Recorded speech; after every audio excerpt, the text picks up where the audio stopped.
library. Or you can take a picture. Do you want to take a picture now? Okay. We'll take another you want me to take a picture? Choose private, right? Yes. Yeah. That's it. You should get an email, and if you don't, you'll get it later on. But it's how but he just doesn't have to worry about it. So for now, you're all set. You'll have to see your side. Okay. Thank you. No problem.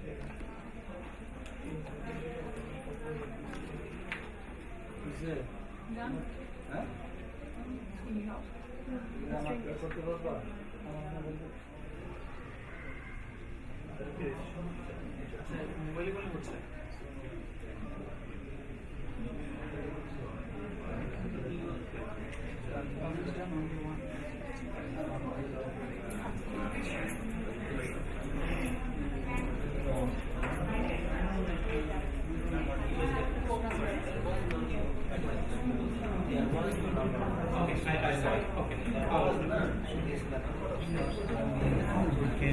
Still interviewed February 7th. So we don't finish the ninth order list till a few weeks before. So it's better. Actually, it's better to interview later because then you're fresh on the mind.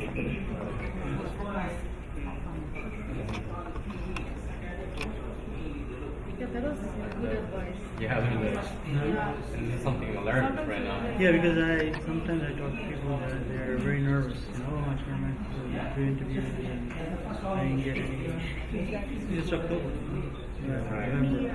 So it's just started. We haven't started. Because what happens is there are still some applications to be coming in. So you want to see it whole rather than finish it now, then you don't know which ones you saw, you didn't see. I mean, you do know. Sometimes it does rush to make an interview, like, we do it, sometimes you rush to take an interview. You mean if you're giving an option of 3 dates, you want to do it early? It doesn't matter. Whatever's convenient for you. Because I think the early interviews are also good because it's at least like a rehearsal for you. You develop your skills. It's good to do some early interviews. And again, if you get many interviews later, then there will be a rush, very small steps. Yeah, better if you have an option, get them out of the way because otherwise the weather may not be good, depending on where they are. I'm saying both things, right? Yeah. I'm saying don't worry that you're not interviewed. Correct. You have to review the judgment.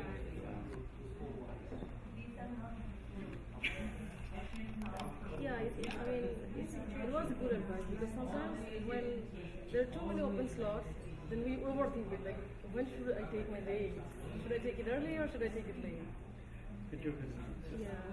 So it doesn't matter, like. Yeah. When I give it. No, it doesn't matter.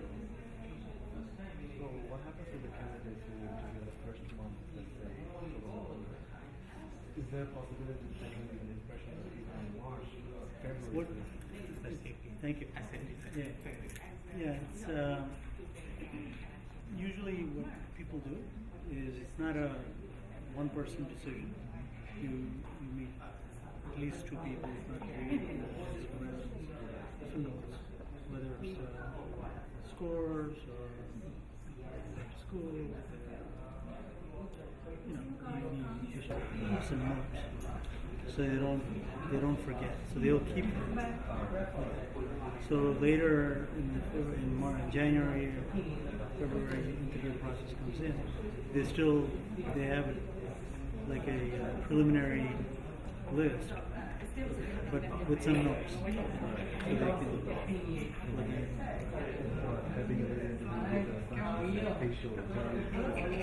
I think so. I think somebody who impressed. I'd rather be the person who impressed before, a few weeks before the deadline, rather than 4 months before.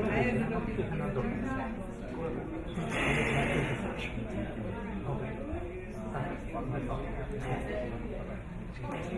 please give us some interview tips. Well, yeah, there's I think the most important thing with the interview is practicing with your family member, friend, in a formal way. Half an hour. The rehearsal, the practice. So for half an hour we could do practice continuously then. I think that it doesn't even have to be that half an hour. It could be with your friend or your spouse or somebody that your friend saying with brother or sister, whatever it is. I think they can ask anytime, even when you're eating dinner or something, okay, why do you think I should give you this? So, that kind of practice, I think, is good. So that, please. If you're having difficulty signing in or registering, you can just sign in over here. Yes, please do that. That would be great.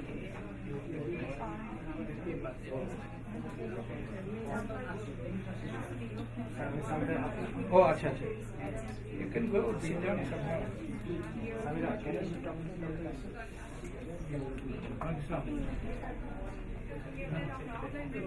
Check-in করছো?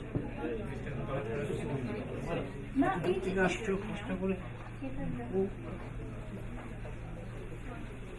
Registration করতে তো দুইখানে করতে পারছো, হ্যাঁ?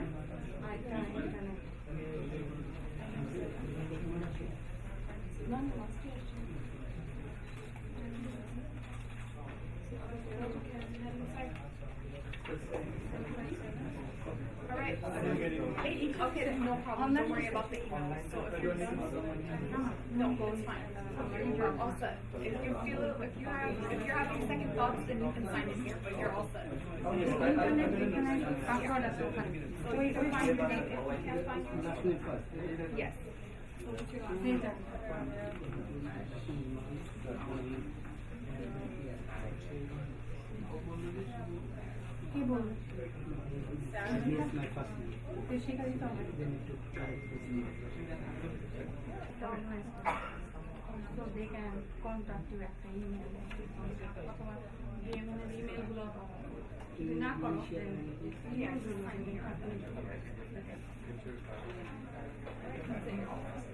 তারপর তোমাদেরকে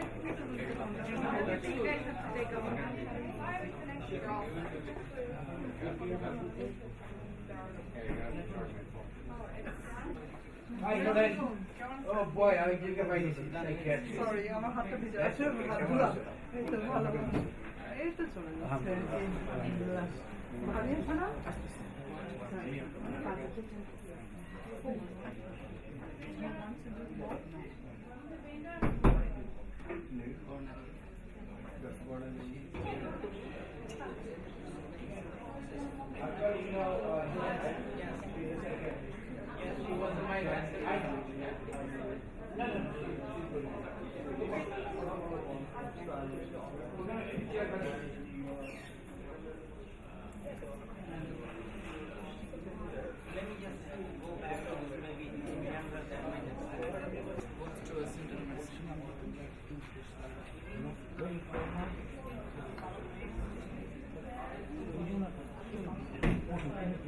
going to take this program there? Where? You go here, then you see it. Come on, let's go, quick.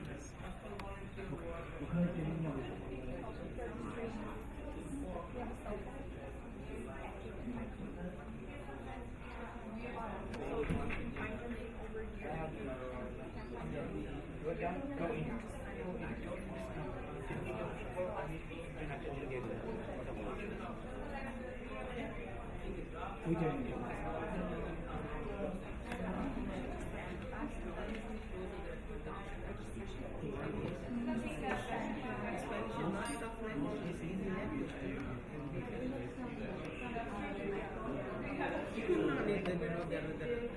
I know, but that's not the case. Then the Google or the iPhone should get the residency, not you. So then they should get the residency, not us. So when I worked in Miami, they have like In Miami, you can work. really without Spanish. Yeah, legal. Yeah. Spanish, yeah. Spanish is a big plus. It's not a good in and the learning is computer. Big plus. Everything is computer.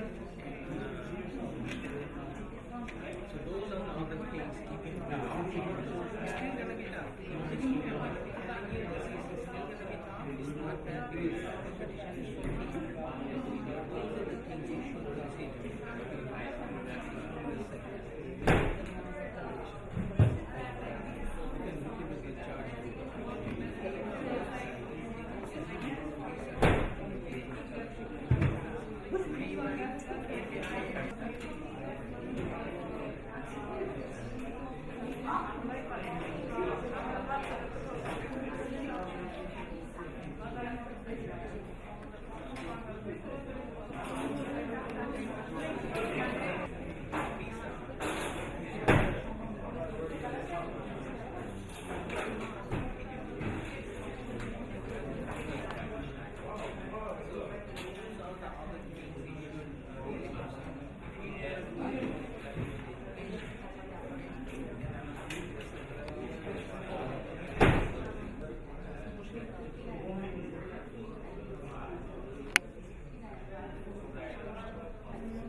We have to start it again.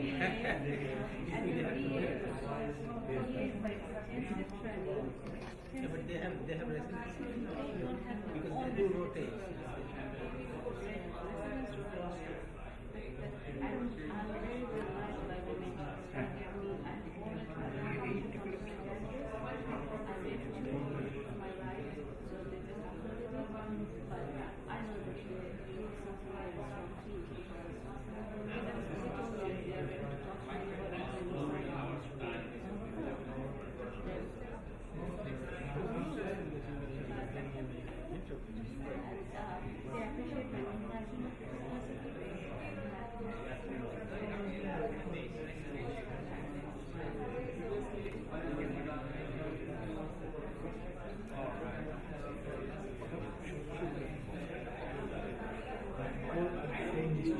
As soon as I'm attending something,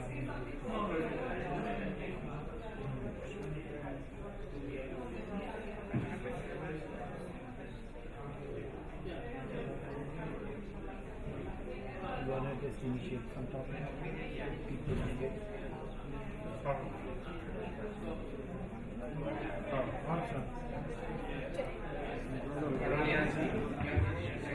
দিবেন না বলছেন বললে হয়তো Saleh Sarwar, please do come in the podium, and Kausar Chaudhary, Secretary, New York Chapter. Saleh Sarwar is the president of New York chapter. Please do welcome him. ঠিক আছে Ataul Usmani. Ataul Usmani is our secretary, New York chapter. So I'm going to give the mic to Ataul Usmani to start with the Quran. Thank you. Assalamu alaikum. Welcome everyone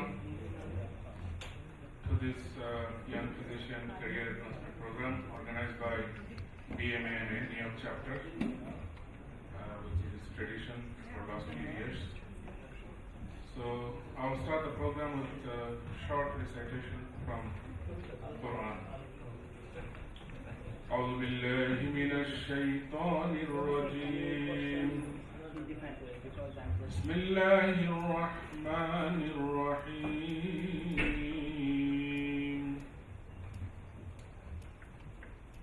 أرأيت الذي يكذب بالدين فذلك الذي يدعو اليتيم ولا يحض على طعام المسكين الذين هم عن صلاتهم ساهون الذين هم يراءون ويمنعون الماعون. صدق الله العظيم. Dedicated Young Physician Secretary of New York chapter, Bonali Hassan. Assalamu alaikum. I want to thank everybody for being here in BMNA New York chapter. I just want to thank first New York chapter BMNA, the executive members. They were very hardworking and they were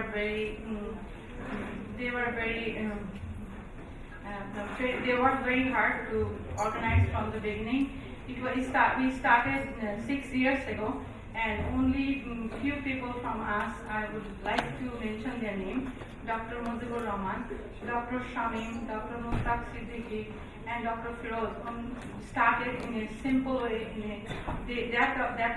They were our pioneer. And then when I started joining with them, it was all the way to the 4th. So I was fortunate to start from the 4th, 5th, and 6th.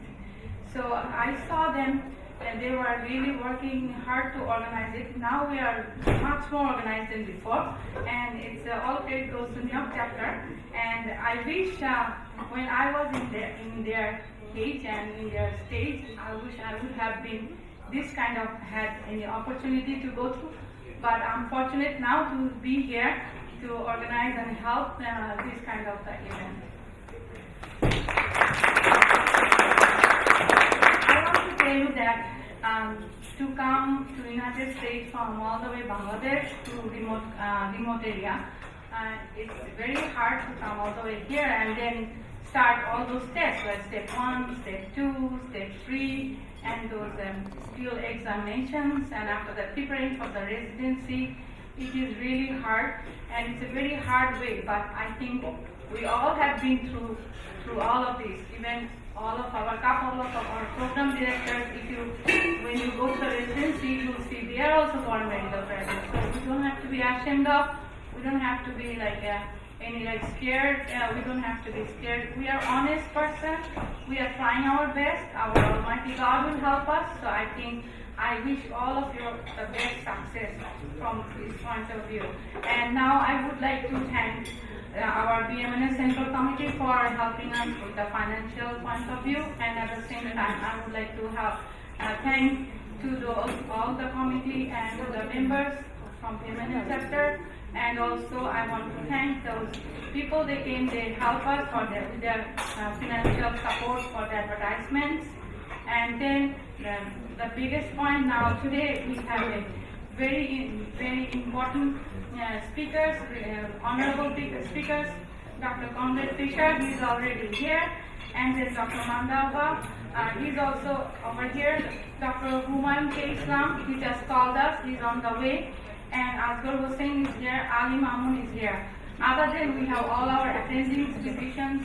Dr. Parvez, he's sitting right over here from Solimullah Medical College. So I want to thank.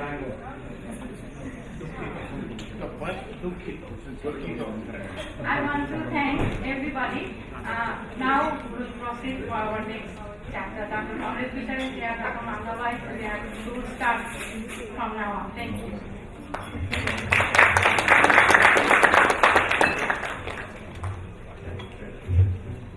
I would like to bring our Secretary, General Secretary, Dr. Kasim.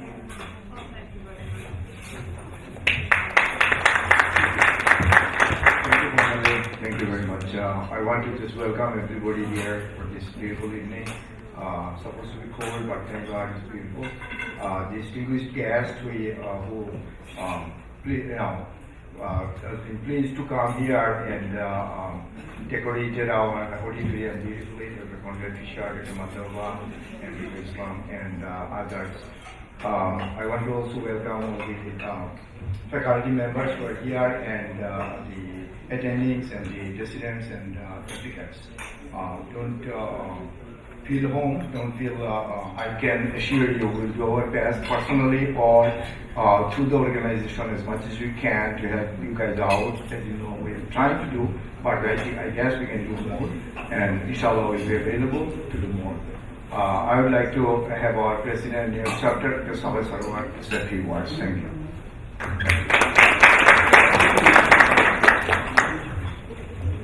Good evening, honorable guest speakers, mentors, members of BMNA, and most of all, our applicant residents. We welcome all of you to the 6th annual YPCAP program. We expect the residents to gather most of it because you won't have an opportunity to get this crowd and this expertise anywhere in one session under one roof.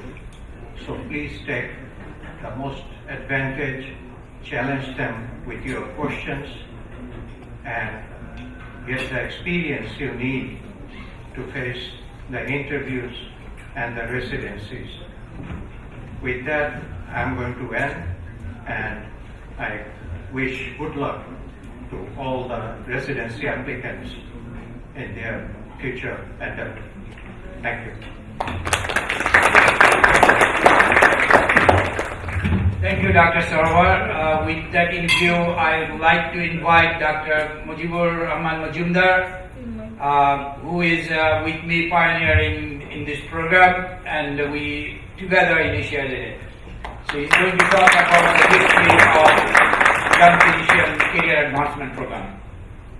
And by the way, thank you, Dr. Fisher, thank you, Dr. Mandava, Dr. Chaudhary, and more guests are coming. I think they are on their way. Thank you. Thank you, Dr. Subhai. I'm here to introduce Dr. Fisher. I'm pretty sure most of you know him. When I asked him, Dr. Fisher, you have to come to this program, he said, no, not me. I don't have time. I said, listen, it's not my fault that you're famous. So everybody knows Dr. Fisher's name. He's one of the best educators. And he has so much experience in this field. He's the program writer in Brookdale. He was program writer before in Jamaica and some other institution. He was director of Kaplan, and he has currently his own prep program going on. So there's nobody better than him who can really raise this program and start this program. So I feel honored, and I always feel that Dr. Conrad Fisher, whom I can call him as a friend and colleague of mine, I'm very proud to introduce Dr. Conrad Fisher, who is also, one thing I want to tell you honestly, a lot of people don't know. When the Syrian refugee crisis started. As a Muslim, I am ashamed to say that a lot of our Muslim brothers did not realize the crisis. And Dr. Fisher came to me and opened my eyes that he felt so much for this crisis, asked me, let's do something about this refugee, and we started working on that. So Dr. Fisher is not only the educator, he's a wonderful human being, and I learned at that day that what kind of person he is and what should we be. I thank you, Dr. Fisher, for opening our eyes. Okay, thank you for everything that you do for Bangladeshi doctors. I know you are not only for Bangladeshi doctors, you also for Syrian doctors and everybody. I know you personally that way. But look at these young faces. Just bless them and give them your ideas how they can do best and how they can get interview and how they can go through the interview and do a good job as a resident. Again, I'm pleased to introduce Dr. Cornel Fisher.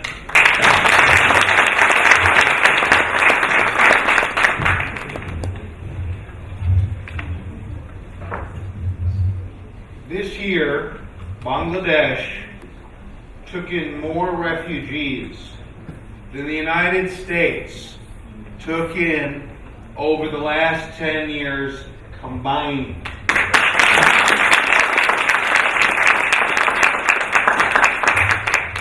The prophet said, on the day of judgment, I stand with the widow and the orphan, with those who are oppressed, for social justice, for charity and zakat, to feed the poor.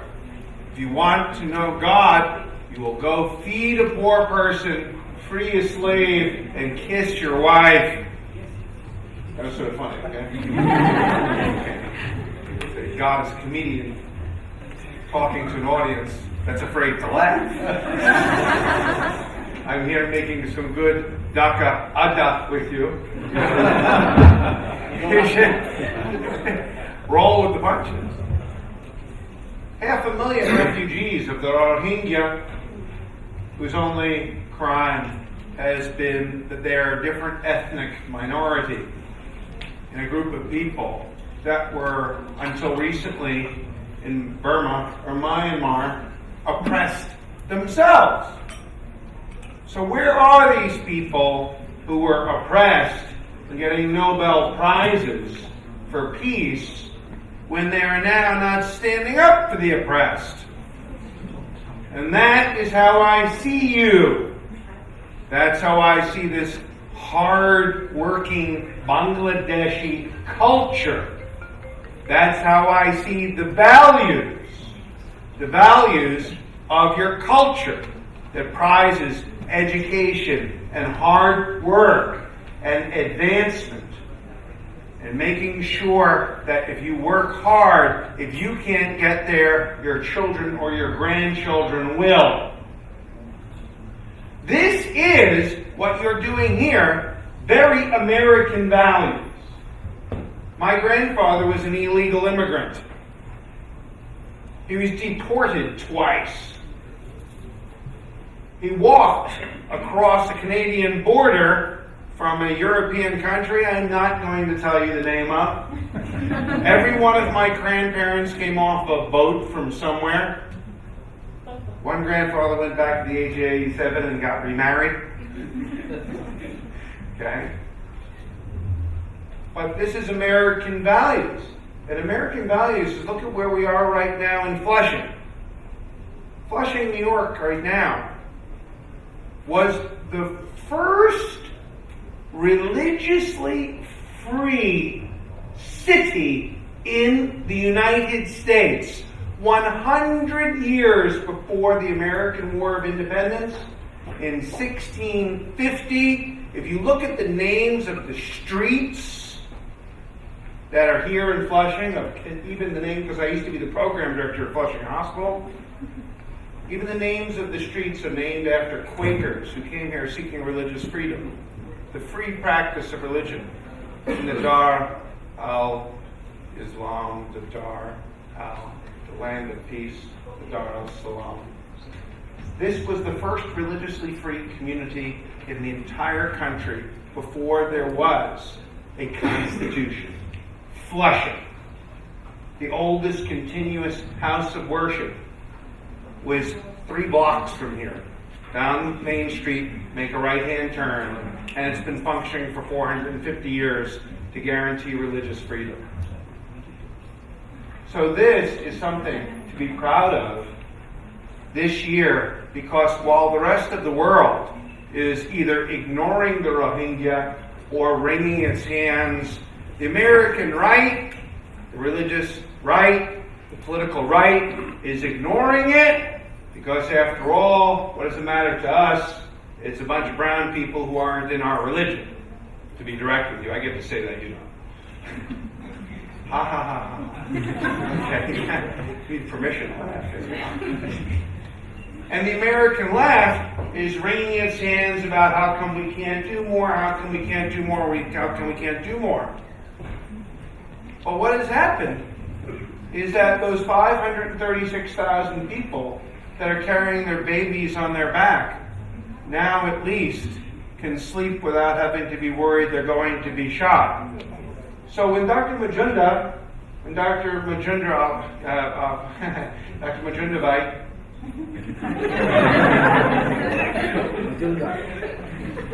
I learned that this year.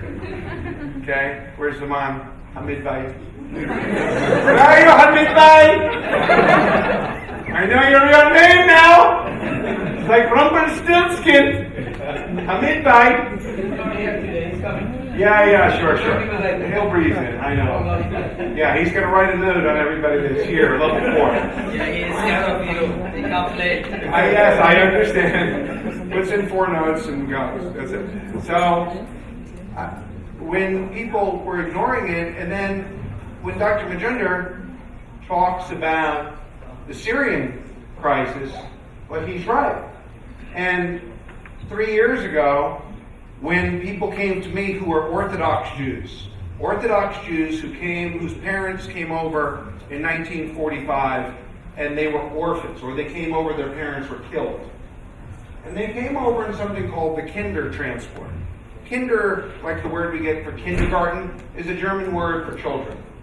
And the Kinder transport was hundreds of thousands of children who were Jews who had no parents, the orphan. And people organized a transport of these children to go to Europe and to come to America. Now their children said, we should do this, even though they're Orthodox Jews, we do this for the Muslims who are in Syria. And we raised $350,000 to send teams there. But there was lots of requirements put on it. People were very concerned about the politics of this. They were very concerned about the optics and how it looked. So they said it had to be Muslim parents to be foster parents. Okay. And we want to have only Arabic-speaking people. And it's like, hey, dude, there's a lot of Muslims who don't speak Arabic. Have you noticed that lately? You didn't notice that? Okay, yeah, it is funny, right? You know why? Because it's better to laugh than to cry. It's better to laugh than to cry. And you guys are too polite to say, you stupid idiot. What is the Bangla word for idiot? You idiot. And what happened is that the pulmonary division and Dr. Mustaq Ahmed, Dr. Majumdar, Zaman's wife, Rehana, who I worked with for my first job after I finished my residency at St. Clair's, went to the mosques and went to people and found literally enough room to take thousands of children in about a week. And he kept saying, don't worry, we'll find plenty of room. We'll find room for 5,000. And I thought this is like, really? Really? Because this is what, except for the fact that I understand them, I would have thought another person was joking. What do you mean you're going to find room for 5,000 children over the weekend? No, we can do any amount. We'll take any amount. And then I didn't understand it, except 2 things happened. I didn't understand that in the 1971 war, how many people came over as refugees? How many of you came over as refugees in 1971?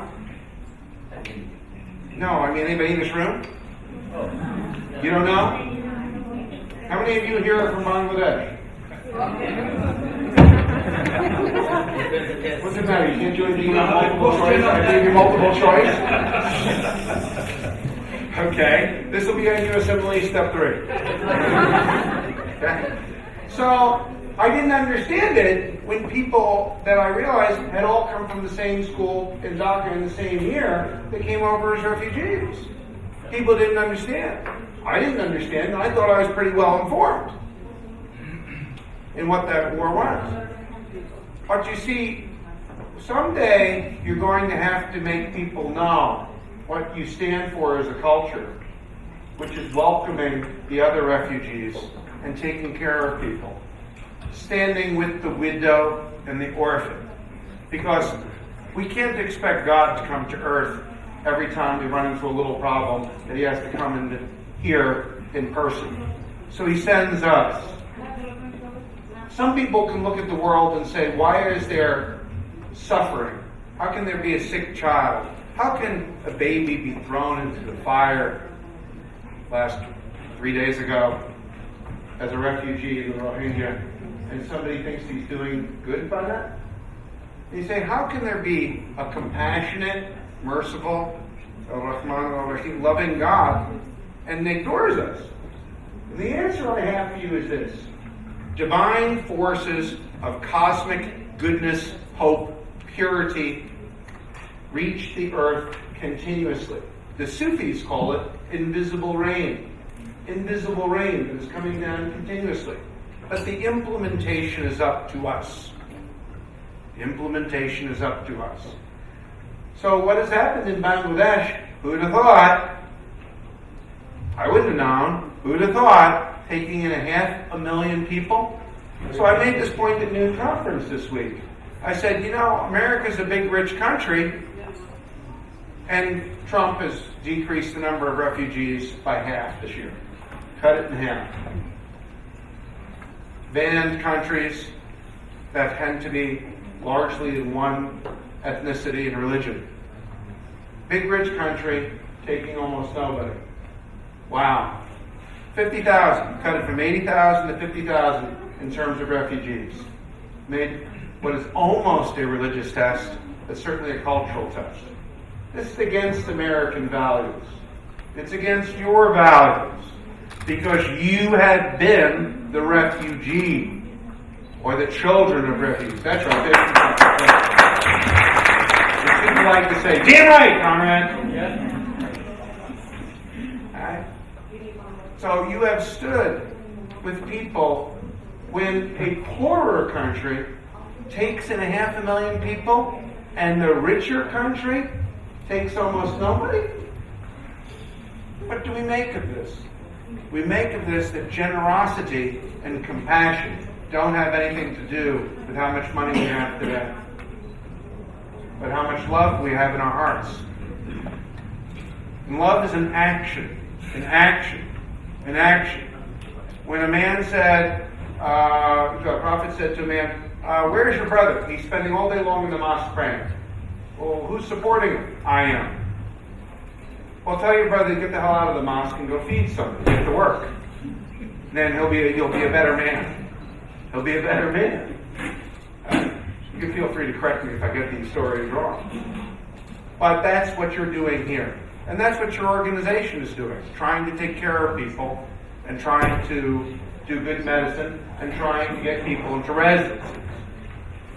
Now, I will tell you, it is extremely intimidating and frightening for me to come to Imana meetings. Why? Why? Because I get worried that there will be tiny little pieces of me sliced into little cubes. And that I don't have room for everybody in the residency.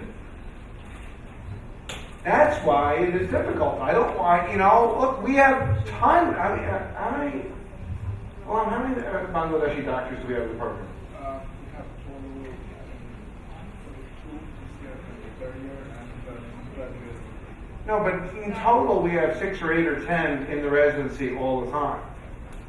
6 or 8 or 10 or 12. Okay, we have plenty.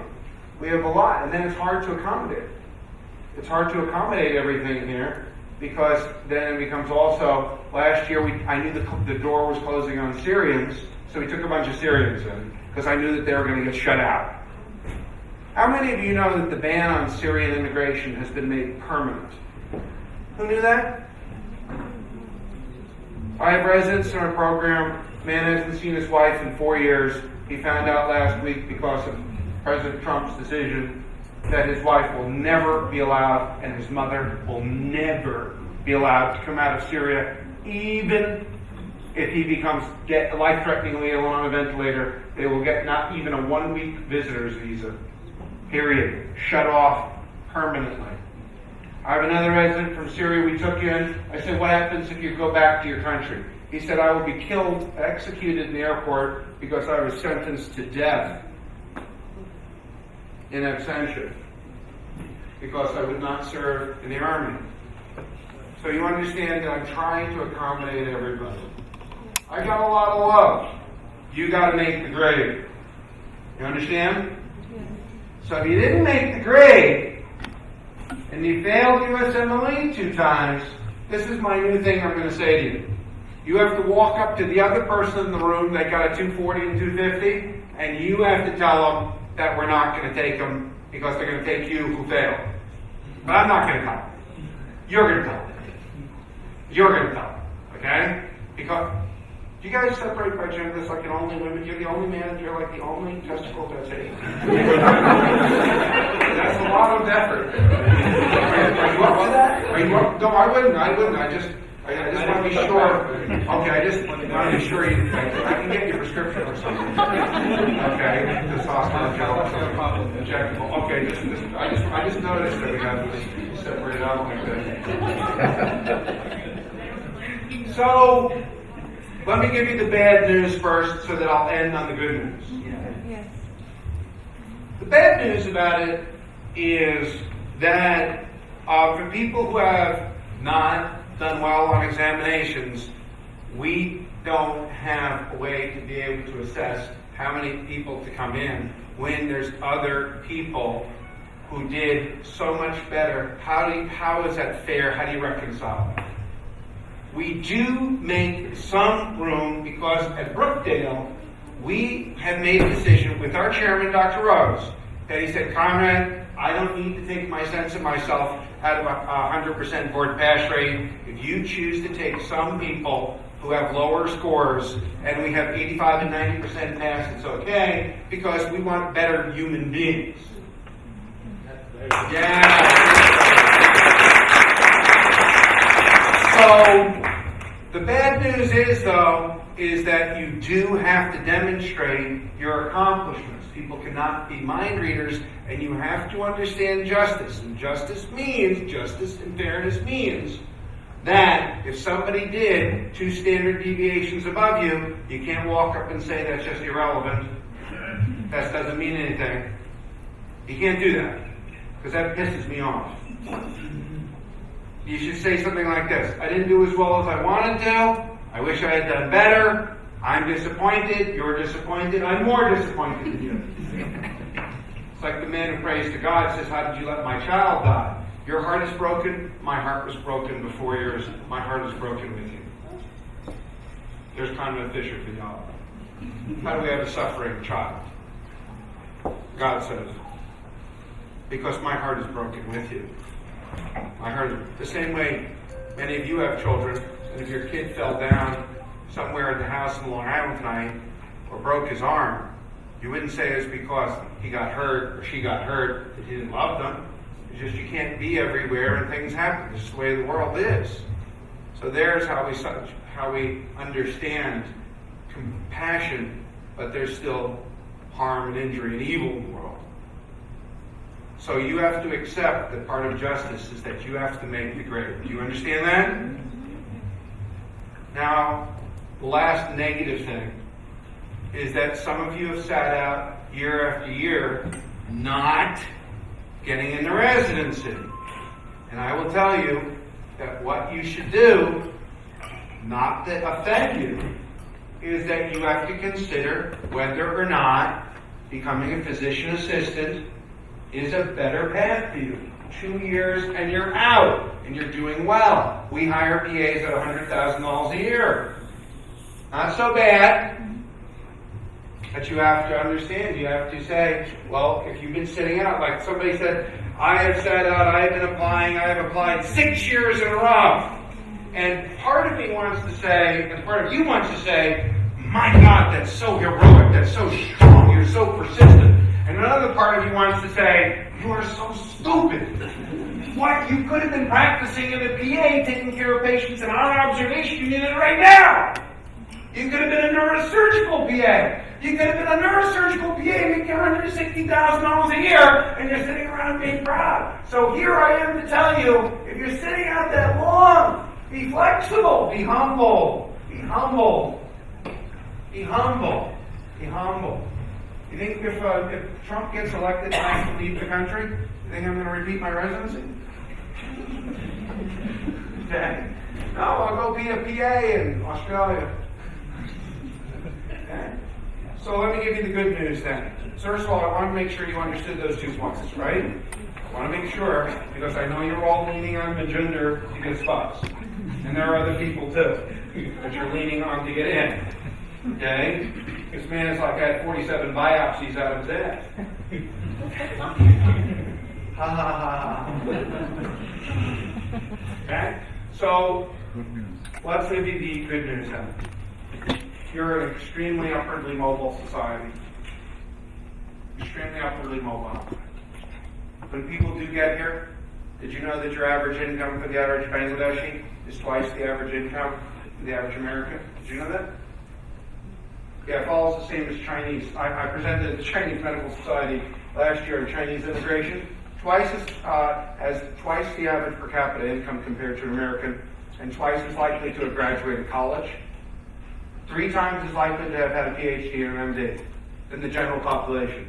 Did you know that? You are. That's the group. Now, I don't like normally speaking in group, large group, generalizing things, but since we're speaking in a large group, generalizing things, and it doesn't say the General Medical Association of North America, it says the Bangladeshi, you should check your own statistics. You're twice as likely to have graduated college than the average American. You're 3 times more likely to have a PhD or an MD. The average per capita income for a Bangladeshi in America is twice the average American per capita income. It's an upwardly mobile society. It follows the same patterns as the Chinese, to be honest with you. So you should feel good about yourselves. And I guess that's part of the reason you bring me here, so I can tell you to feel good about yourself. One of you says, and you're like, God, he's just one of us. Why would we remember that? Okay? But clear by its actions that you are a world leader in protecting refugees. And in 1947, when the partitioning of India happened, and so many people lost their lives, if Bangladesh had not intervened, most of those people would be dead this week. You know that? That's the way it is. So you have a duty to feel proud of yourselves. See you later.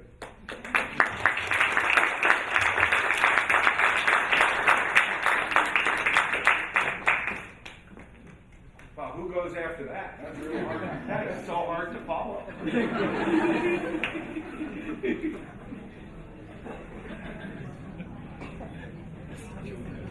Everybody, and thank you, Dr. Fisher, Dr. Conrad Fisher, for your beautiful and inspiring, always inspiring our very nice and very detailed speech, and we really appreciate that you came all the way from Manhattan and all the tropics, and so thank you very much. And we have Mishti for you.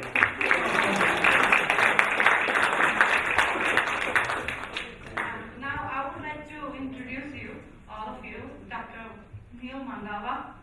He is the chairman in Flushing Hospital, in surgery department. I know him like around 20 years. He was in St. John's Queen's Hospital. I was a neurosurgical hospitalist at that time, and we were in a group. I was working in a group. I'm just telling you a little bit detail about that. We had 4 doctors, neurosurgeon was with us, and Dr. Mandava was our chairman at that time at St. John's. So one of them is Dr. Nobendigani, Dr. Fred Nobendigani, and today we are going to honor him, and his wife, Mrs. Jennifer Nobendigani is here, and we are very delighted that she's here. And now I would like to bring here Dr. Mandava for his speech and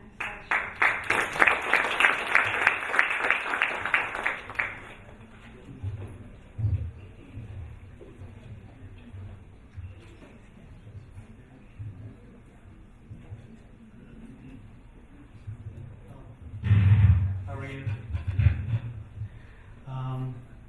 Yeah, at CMC we had a very active neurosurgery service, and Dr. Bandigani, Fred, called him,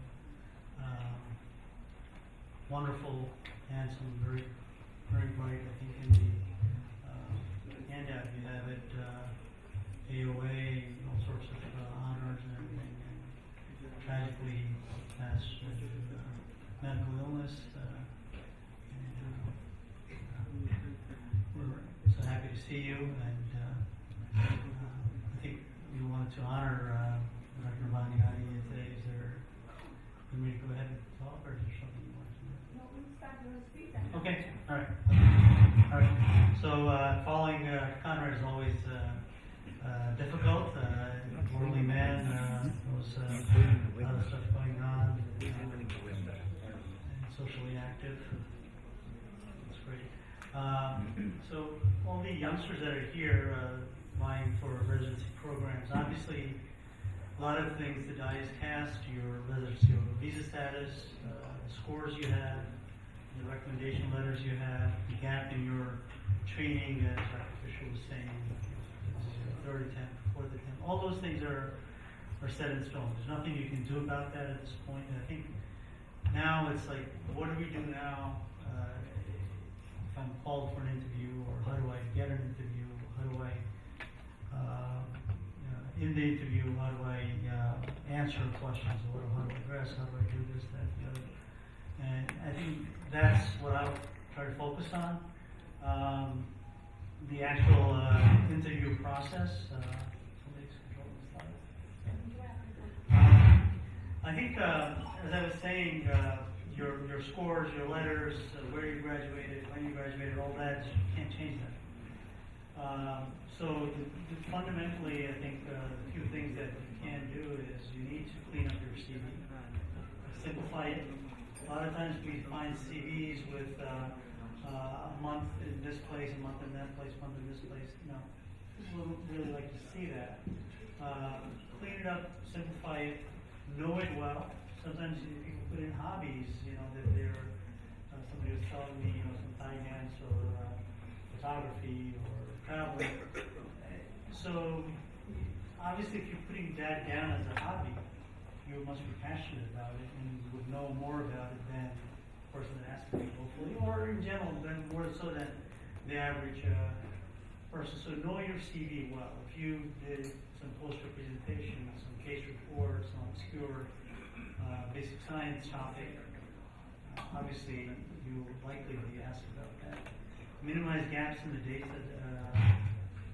and obviously no spelling mistakes, or that's no. That's immediately, people see that and say, you have interest in correcting it. Feel free. Next. So, and how do you go to an interview? I think this slide is something about the dressing professional. Dress professional. You don't have to have flashy clothes. Don't underdress. And some of the questions that are commonly asked. I mean, obviously, the examiner or the interviewer is at liberty to ask anything under the sun. But some of the things that are common is, tell me about yourself. Why are you pursuing this particular specialty? What do you see yourself doing in a few years, and also 20, 30 years from now? What are your strengths, weaknesses? Why should we choose you over somebody else? Why are you interested in this particular program in New York? Tell me about something on your CV, research activity, hobby, some mission work you did. whatever that is. What interests do you have outside the medical profession? What questions do you have for me for the program? Ultimately, most of the programs are not looking for the Harvard graduate, the brightest person. Yes, we are looking for somebody with good credentials, but you're also looking for somebody who's a good fit for the program. Because 3 years, 4 years, 5 years that you're going to be spending with us, we want to make sure that we're happy with you and you're happy with us. So we're looking for a good fit. So in the interview, be relaxed, smile, charming, be charming. That's easy for me to say, but I think being relaxed is most important. Go ahead, next slide. So a lot of times in the interview process, they'll ask you, what questions do you have for me? You know, obviously the interview process is 15 minutes, half an hour, tour of the hospital, maybe 1 hour with 2 separate people. That's about it. But, and so there's only so much the interviewer knows about you, and there's only so much you're going to know about the program. So when they say, do you have any questions for me, it's genuine. But, so I think, think through that, be inquisitive, show that you're interested in the program, some smart questions, any fellowship opportunities, research opportunities, board passage rates, what are the previous graduates doing, some questions like that which are inquisitive for you to know more about the program to see if it's a good fit for you. Common mistakes, not just medical residency, any residency, physicians, residency programs here. Failure to prepare, excessive nervousness, overconfidence, not being personable, dressing unprofessionally, forgetting to show compassion, describing weaknesses. When somebody asks you, what's your weakness? It's hard for me to get up in the morning, or I'm just lazy, or I procrastinate. That's not what they want to hear, No, but I'm saying, I'll tell you what the weakness is, your weakness could be that you're too nice. I'm too nice. You're obsessive compulsive, for example. Because that has good qualities and other poor qualities too. So you need to think through that. I think what's most important is practicing with your friend, your spouse, your siblings, any other professional or non-professional for that matter, that interview process, or with yourself in the mirror. That's the most important thing. Preparing for an interview is being prepared. These are common questions,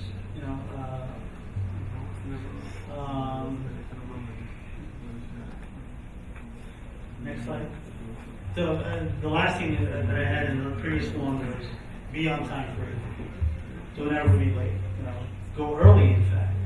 And the program that you're going to, learn about that program.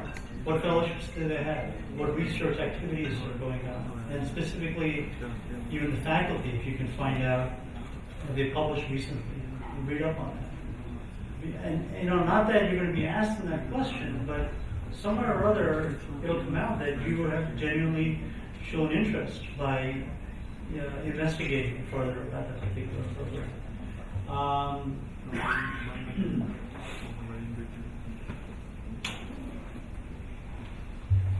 Next slide. Okay, there's one website, biginterview.com. I don't know if you can, it's $79 a month. And it's not just interviews for the medical side in general. There are people that have written books on this and stuff. There are actually videos on particular questions, how to prepare and that sort of thing. $79 a month, 30 days. I think it's well worth it for the amount of money you're going to be spending traveling to interviews and stuff like that. I would recommend that.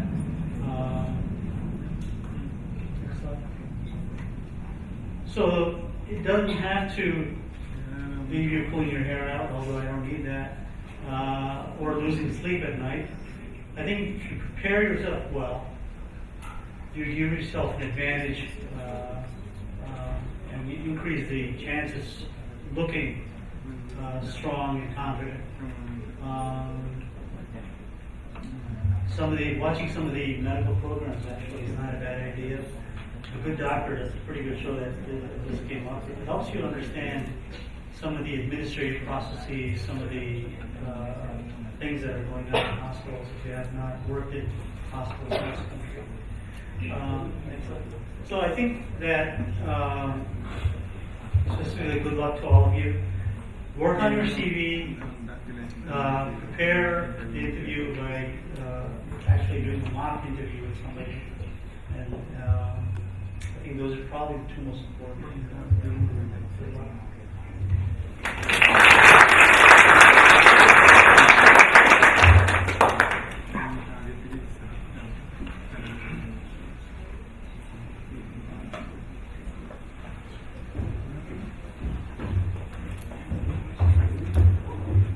Thank you, Dr. Mandava. Thank you very much for taking your time to come here.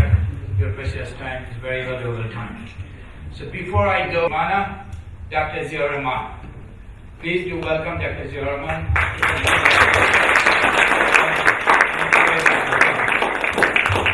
With that in mind, I know we have been talking about the YPCAP program. The YPCAP program started and established in the year of 2012. So this is our sixth program. And I'm happy to tell you, the program somehow facilitated you to get into the program. We are trying to help you out any way, any means that we can do. Okay, so far we have, since we started the program, it's not guaranteed that you will get into the program, but we are trying to help you out. And I am happy to say that I have the data sheet, we have 79 total graduates.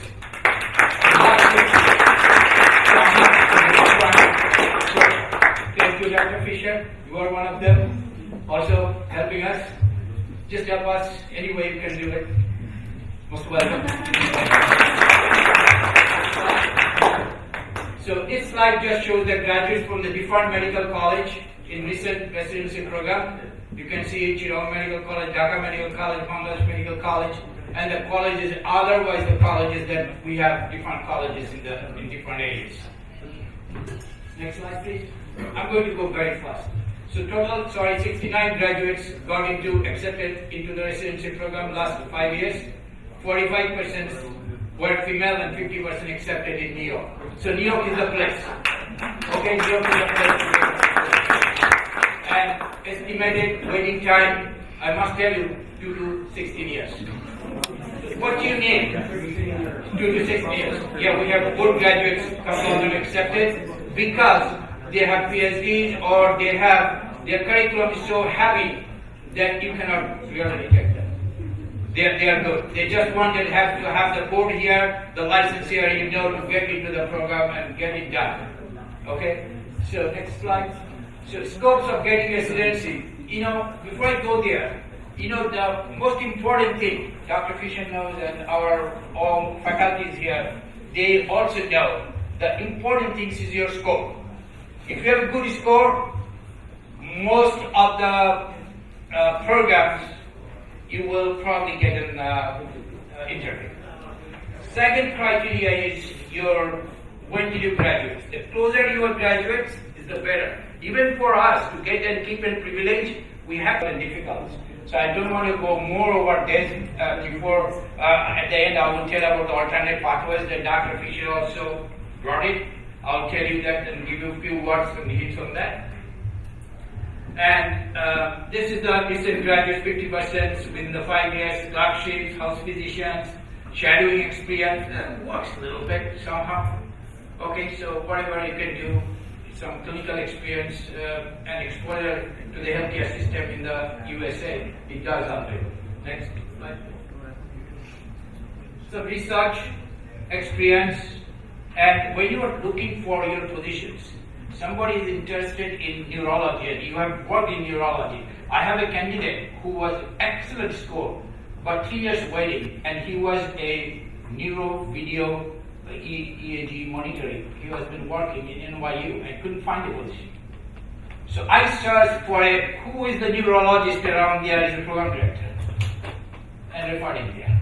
So, when you go there, you can talk about it, what you are doing. Your scopes is open. Come on, guys, you got to really look for it. And please do look for it. And there are many more. I will talk a little detail because I don't want to take more time. My friend, Dr. Asgharo said, is here. He's going to be the next speaker. He's a diplomat of the American Board of Psychiatry and Neurology, a distinguished fellow of the American Psychiatric Association. Dr. Asgharo said, please do come here. He's the Associate Director, Psychiatric Residency Training Program in Bergen Regional Medical Center in New Jersey. The new name is New Bridge Medical Center. Welcome, Dr. Hussain. He's a graduate from CMC 15, and it happens to be my classmate too. So, welcome, Dr. Hussain. Thank you, Dr. Kishore. And thank you, everybody, and good evening. And I'm here to, discuss, some of the problems with our graduates are having. And wonderful lecture, that was very entertaining, Dr. Sondra, and you too. So, some of the few things I need to discuss that it looks like everybody is so tense and scared. I don't know why. It looks like they're in shock and having panic. I'm in program, my program is psychiatry, and I have been involved in program residency for the last 25 years. And interestingly, I have residents whose parents were my residents. So I have the second generation. So if I'm lucky enough, I may have third generation.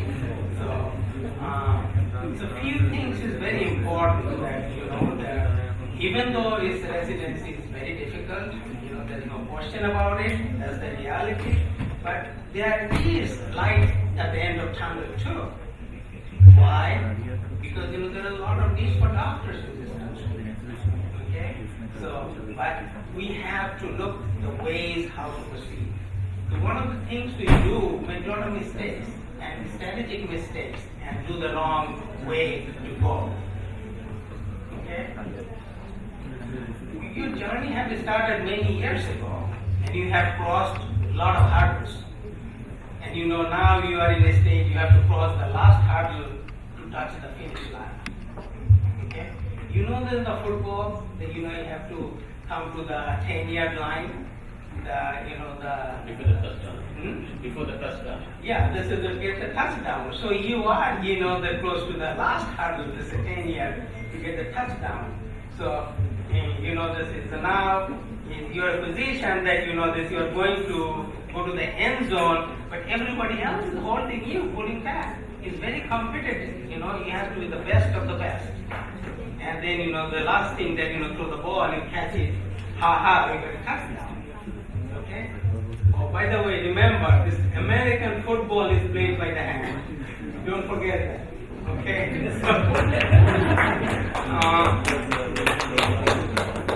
So here is the few of the things I like to discuss, particularly as a residency in psychiatry program, what you look for and what you don't.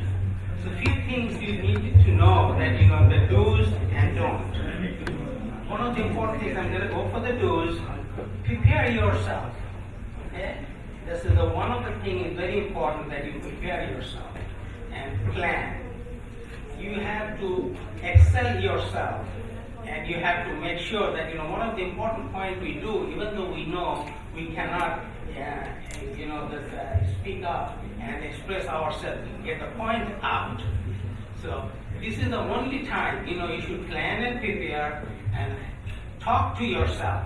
And this is the only time talking to yourself is allowed. Okay? You look in the mirror and practice yourself. Well dressed, yet well dressed, particularly say, the men's are the suits and the females and the women's are parallel to that. Be on time, okay? Don't be late. This is the time, there should be no excuse that, the train got late or whatever it is. You have to be on time. It is very important that, this I have to share one thing. After the Sandy, how many years ago? 4 5 years ago, after the Sandy. So all of our interviews are, they're all canceled. Every one, there are 6 or 7, except one. One person from Chicago, he said that, okay, I'm coming. There is no plane, no train, no communication. He took his pregnant wife with him, took his car, and drove all the way to our program and have the interview. So this is why it's very important. It says that, this is your determination and your, the goal or your obligation. That tells a lot of things about yourself. So, be on time, relax, because, don't be so tight and having an anxious and anxiety so that you have a panic attack. Okay? Other thing is, don't try to take any pills. A lot of times some people are trying to do something to relax yourself. This is that. But if you have not tried this, don't try that time. This is not the time to test. Something to relax. No Xanax, no propanol, and not even wine. Okay? So this is not the time to test something. Another thing is, study the institution when you are going to be interviewed. Nowadays, a lot of information are available in the internet, so you can know what is the institution looks like, what is the offer, what is their strength, what is their weaknesses. Okay, so that you can have asked genuine and questions. Make good eye contact with the program director who is interviewing. We see some of the people, this interview have never looked into your eyes. So make a good contact with eye contact.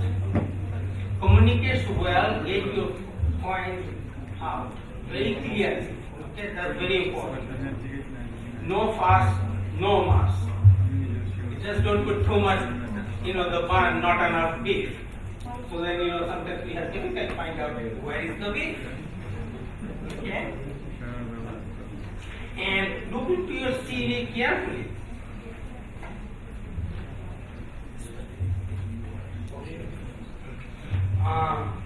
Look into your CV carefully and defend it.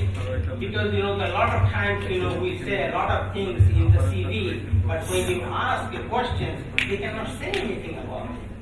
Okay? And don't be too grandiose and too inflated. Because the thing we put in a little, the content. Thank you very much. Don't be too grandiose and inflated. And you put the content and then you collapse.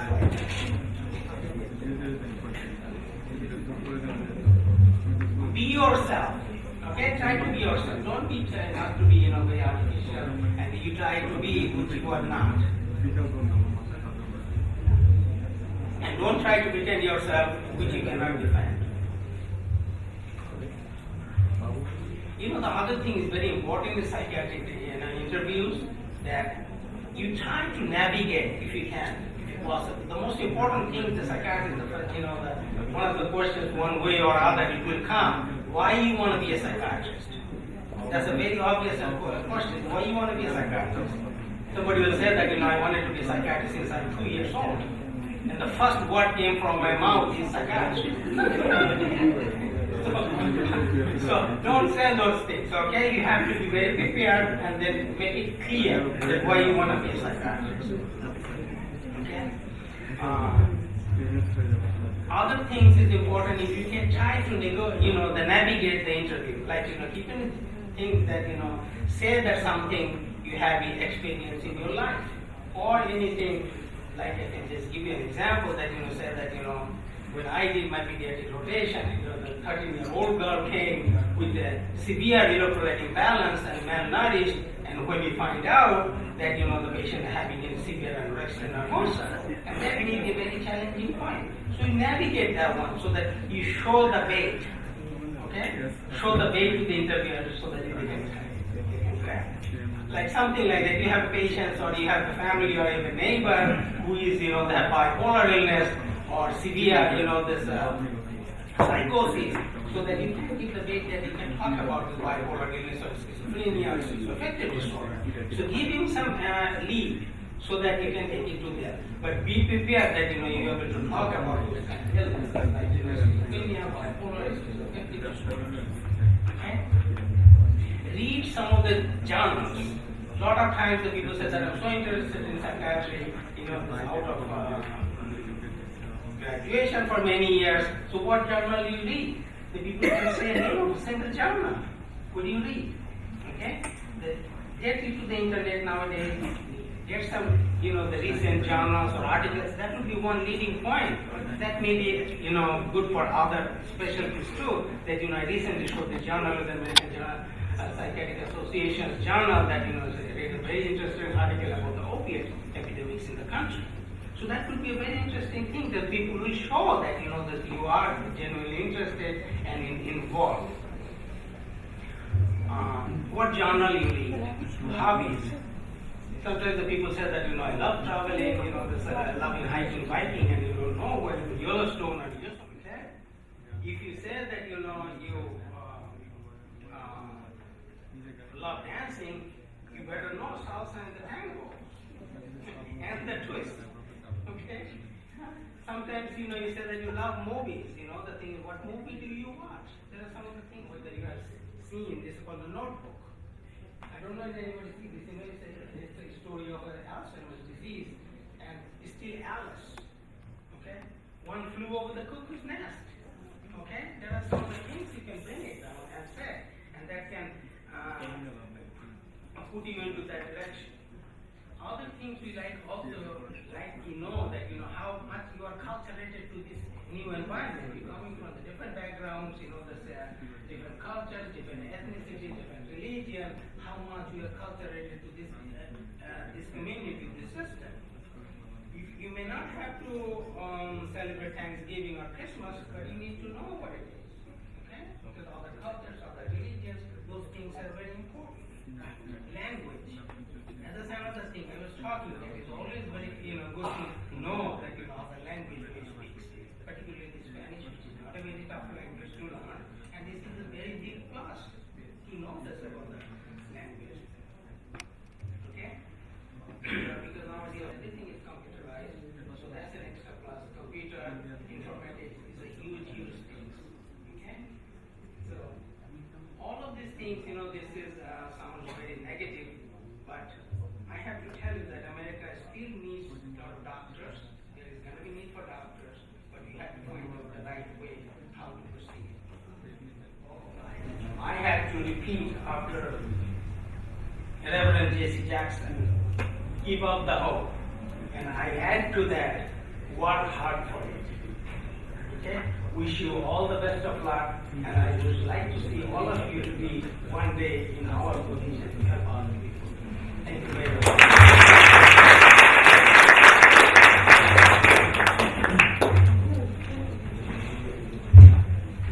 Thank you, Dr. Said. Thank you for your valuable speech. And now will you welcome Dr. Islam, Dr. YPCAP Islam.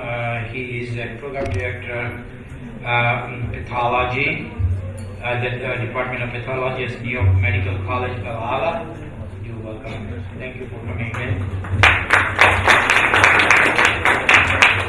Thank you so much, Dr. Yusuf. First of all, good evening. And as you know, as the night is getting late, after so many good speakers, it's very difficult to keep the audience focused. So, and most of the things that we need to know to get to the path of residency has been reiterated.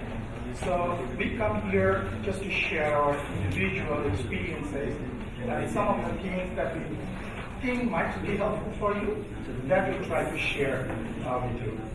And at the beginning, I must thank BMA New York chapter, North America New York chapter, for organizing this very noble event for 6 consecutive years. Coincidentally, I was involved, as a speaker, not in organization. Organizing the event is much more tedious job.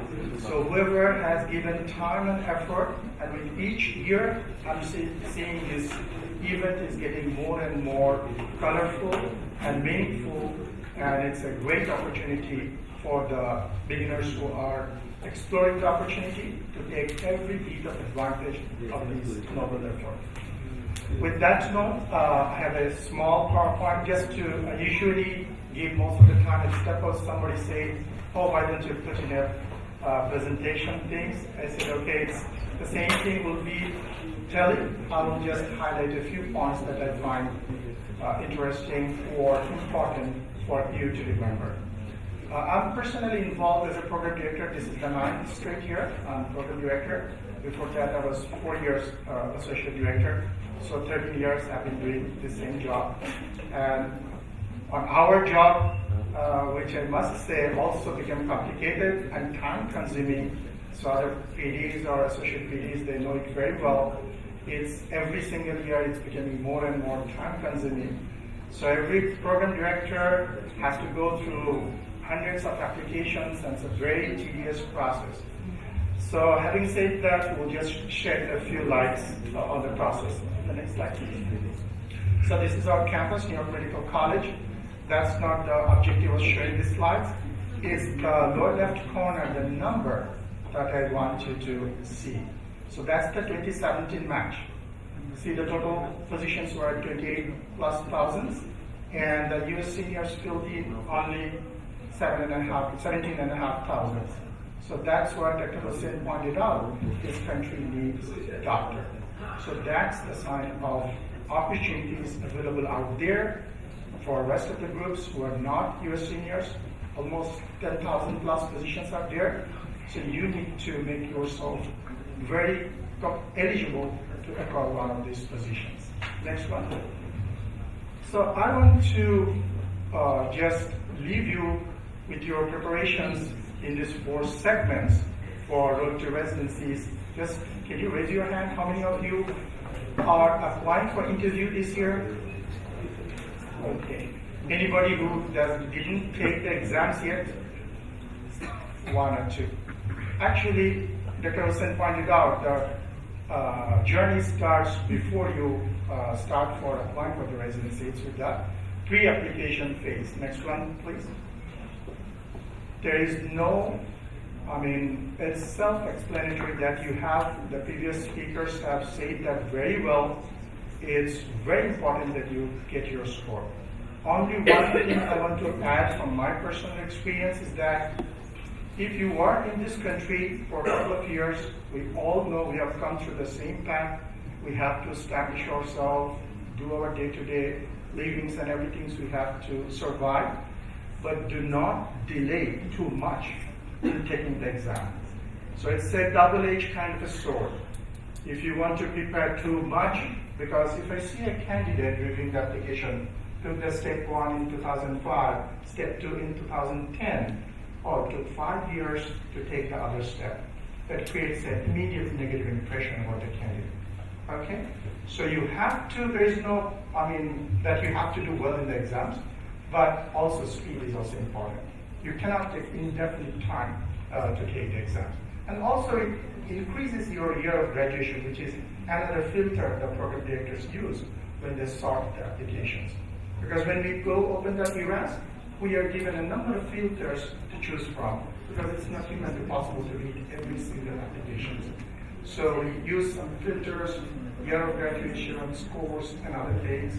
And for IIT, step 3 when applicable. So those are the things you need to prepare before you get to the point that you want to apply. The other thing, while you are doing this, just be affiliated. I know maintaining your living expenses, then preparing well for the exam, at the same time to be affiliated to somewhere, even if it's a part-time, voluntary, some capacity this will help you to fill in the gaps in your CVs. You cannot just say, I was preparing for the exams 3 years. And that does not buy too much marks. So just try to be affiliated in some sort of capacity. And if it's a research position or some things, a paid position, that's even wonderful and added benefits. Okay, that's your pre-application stage. What we look when we go through those pools of application? Score, of course, everybody talked about. Year of graduation, talked about. Another thing, we look carefully to other things. The personal statements, that has to be, when you're preparing, make it very simple, brief, and focused. Because if you write 2 pages, 3 pages, after starting the first paragraph, you get tired. You don't read the rest of the personal statements. I'm telling the truth. So try to make it brief, attractive, and if you need professional help to write those personal statements, don't be shy. Take that help, because that's what will be counted down the road. And letter of recommendations, when you take, try to get, when I say that you'll be affiliated with some programs or some sort, people who know you firsthand is good. Because if, say, somebody sees that Dr. Mujumdar wrote a letter of recommendations, everybody's picking him, so I'm picking him too. That he wrote a letter of recommendation, somebody he never knew. But somebody reading, okay, I remotely knew so and so and so. That does not create the impression, contrast to that, he worked somebody, he tenured or he supervised in his clinic or with him as a volunteer in the hospital. That carries much bigger weight. I know it's very difficult to get volunteer positions with different academic hospitals, but the opportunities are still there. For example, my hospital still takes, there is a volunteers who pass this step. He has the first responsibility if anything goes wrong with the program. So he will be very careful to that, okay, his primary job is to make sure his program runs well. Okay? So, but if you know that somebody, my colleague is referring somebody, okay, can you get me somebody to the interview? Okay, getting an interview is not difficult if my colleague is saying I'm working with him. Take that opportunity to get to the interview. Sometimes I find nowadays to get an interview is even becoming more difficult in the lots and pools application than the real interview, how you face interview. Okay, so that's about the application phase. When you go to the interviews, Dr. Mandava has elaborately told the questions and everything, so I will not repeat any of those things. But one thing, remember, be yourself. Dr. Hussain pointed out to that. Don't be overconfident. If you know what's your strength, you know what your weaknesses. Stay with your strengths. Present them in a bold fashion. Okay? Don't be shy. And what the program directors or the faculties are trying to see, is this the person I can work with in the first 4 years or 3 years? Can I rely, can I trust assigning any task to this person that he or she will not jeopardize the patient care or anything that I'm assigning? So that confidence building things, you just have 20 minutes to 25 minutes. But I have seen over the years, we have seen many of us that yes, many people use that 20 minutes very effectively to create a positive impression. So utilize that opportunity. And after the interview is brief and to the point, and you can again contact the programs just before the rank order list. There is no harm on that. But contacting directly the program director and program coordinator is a plus minus. Sometimes, most of the times, they will not have the opportunity to see your personal emails through, because we all have to delete on an average day, 300 emails a day. So how many you can read? Because you have to read, you have administrative work. Can you just read? Yes, I will read it in that. So use that network again to ask somebody, any faculties, and that's what BM is doing a gracious job. Like Dr. Yusuf mentioned, he sent that person to the neurology. So that kind of communication is very key and effective. So I will urge all the faculties also to use that networking opportunities to guide you guys. And next one, I'm sharing my personal experience. If you give an opportunity to somebody, that person could be a good ambassador for the other future incoming residents, or could shut the door for any new incoming residents. Okay, depends on that person's performance. So if you know some residents, they are not doing well, guide them well. You have to show that you are the chosen most right person for the program, and that will create opportunity for other youngsters to overcome. Thank you, Dr. Islam. How is it going so far? Is it interesting? We are giving some messages to you. Does it help you? Yes. Does it help you? Yes. Okay, thank you very much. With that, in short, every year in our program, we used to honor some people that has contributed to Bangladesh Medical Association of North America Ghana chapter. And he's no longer with us. During his tenure, at least 15 to 20 Bangladeshi descended doctors got privileged to get into different programs. It was very helping hand. I would like to call one by one, and before that I would invite Dr. Bernali Hassan to say something about Dr. Nabidullah. Thank you.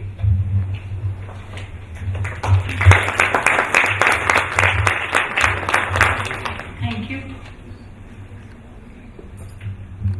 It's my honor and I think this is my best pleasure in my life to introduce Dr. Fred Nobendigani. We had in CMC Catholic Medical Center, we had the neurosurgical group, and our chairman is right sitting here, Dr. Mandava, and our 4 neurosurgeons, they had a neurosurgical access group, Dr. Miller, Dr. Johnson, Dr. Noben, and later on Dr. Moon. So we were working there were like 4 hospitals, St. Mary's, St. Joseph's, St. John's, and then one in Manhattan. We were working as a hospitalist. We used to see the patients, prepare the patients for the OR, and in the middle of the night, I saw Dr. Nobendigani. He was, after we called him, everything ready. Dr. Nobendigani already on the way. He was never tired. He was never like having anything in his like eyebrows, like he's a little tired or he's not ready yet or he'll be late. Any family event going on, whatever it is, he's there. Dr. Noben was never late. He was very strict and he was very friendly. Administrative capacity was like very strong.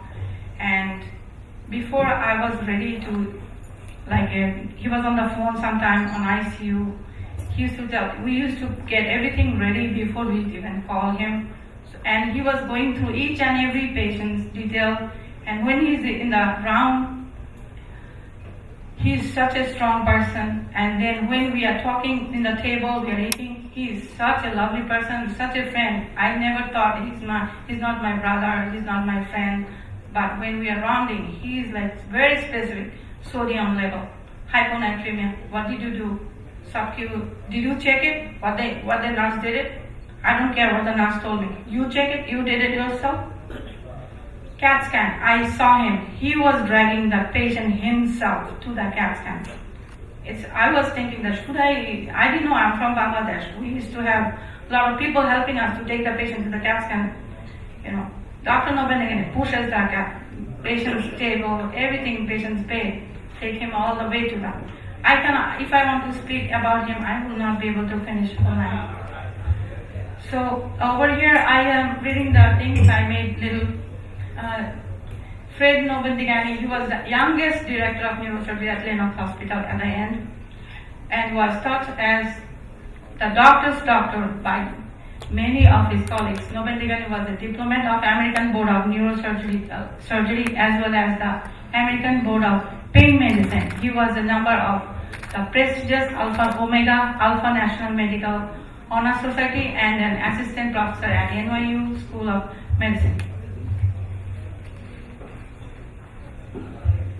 He received his electrical engineering degree from the State University of New York at Stony Brook, only to realize that his passion lay in medicine. He was accepted to Downstate Medical School where he was also completed his residency training in neurosurgery. He went on to become a highly successful and respected neurosurgeon, practicing both at the Lenox Hill Hospital and at NYU Medical Center.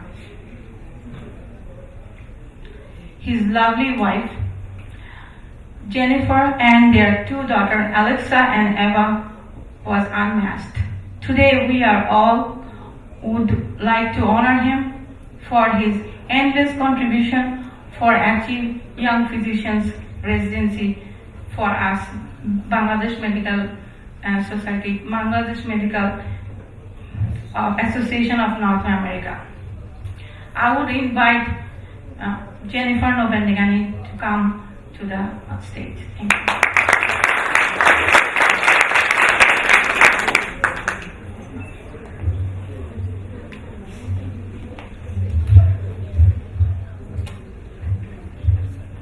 Thank you so much. I've been sitting here for the past hour or so listening to all these lectures, and I wish Dr. Nobendegani was here, because he would have you so entertained and you would learn so much. And he was an expert on all these topics. So I feel like he is here right now, but anyway, he would be wonderful. Anyway, thank you so much for the Bangladesh Medical Association and Dr. Hassan on behalf of the entire Nobendegani family who's here today. We're extremely touched by this and all the beautiful stories that you shared with me, Dr. Hassan, about Dr. Nobendegani and how he helped change your life and the lives of other doctors here this evening. And I'm sure he has the biggest smile on his face right now, a smile filled with pride and joy. Nothing made him more happy and excited than to see other people succeed and grow, especially those whom he taught and helped. One of his favorite proverbs was, "Give a man a fish, and you feed him for a day. Teach a man to fish, and you feed him for a lifetime." During Dr. Nobend's short life, he made this world a better place by sharing his love, wisdom, quick wit, and passion for excellence. This is a wonderful legacy he left behind. He will continue to live in all our hearts and accomplishments, and I feel very blessed to have been firsthand witness to his dedication and helping others. Thank you so much.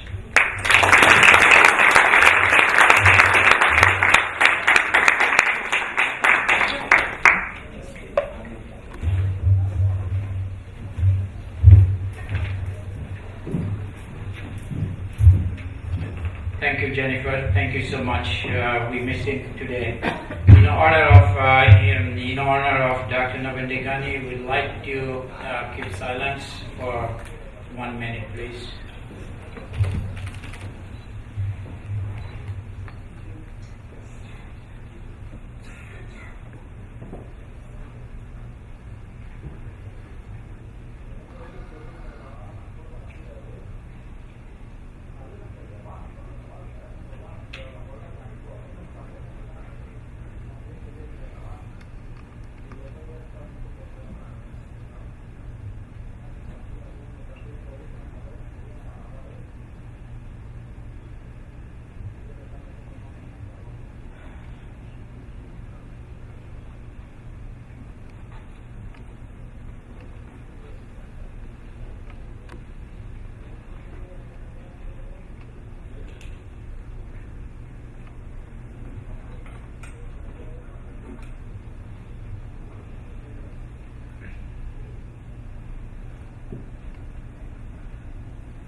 Thank you so much.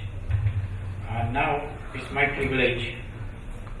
I have seen few new people came in here.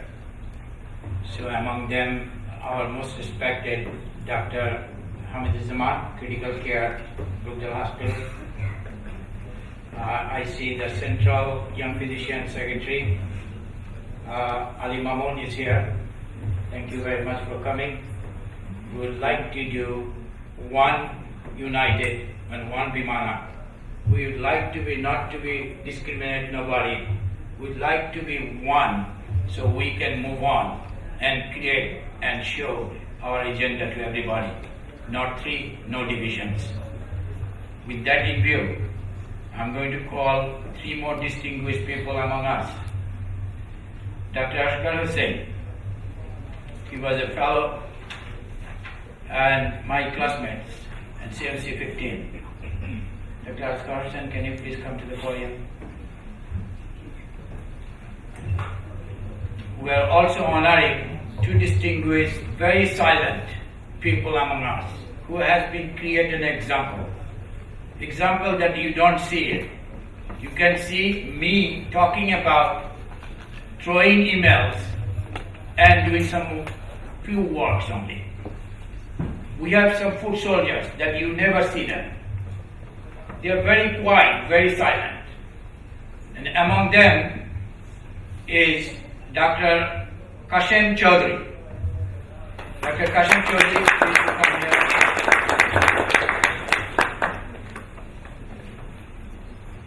I have another very silent worker, never speaks out, even in the office. When he is there in the office, I do not know whether he is in the office. He's just quiet worker. He has been an amazing person, and right now I must tell you, he has been expediting, facilitating anything that I want. His heart is with you guys. And he always tries to help, and now, currently in first year, second year and third year, I think in his hospital, there is at least 6 residents working there. And that is Dr. Shami Muhammad.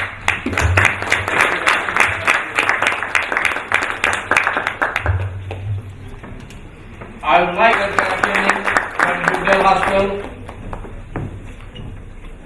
I would like to invite Dr. Zaman. Their our contribution has been enormous that you don't see it. Believe me, they are just under somewhere working for you.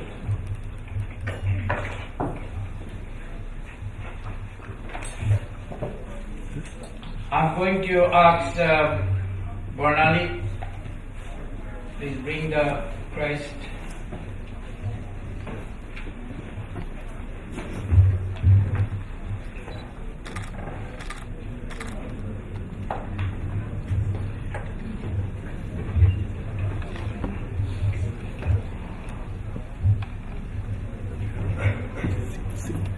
Our President, Dr. Saleh Sarwar, is going to hand over the crest to Jennifer Nawan. Jennifer Nawan for our contribution.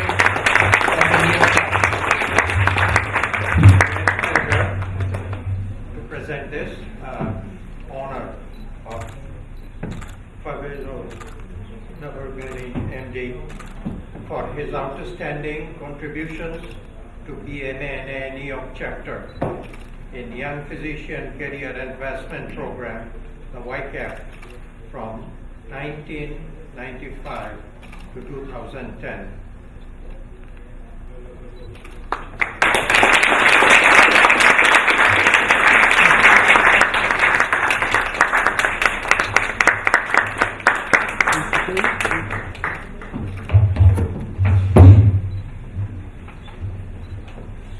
Next, we are honoring Dr. Ashgar Hussain, and I invite Dr. Zaman to pass on the praise to Dr. Ashgar Hussain.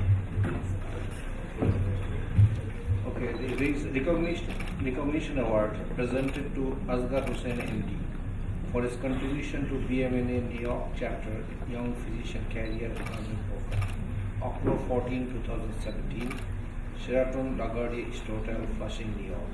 BMNA New York chapter, Bangladesh Medical Association of North America.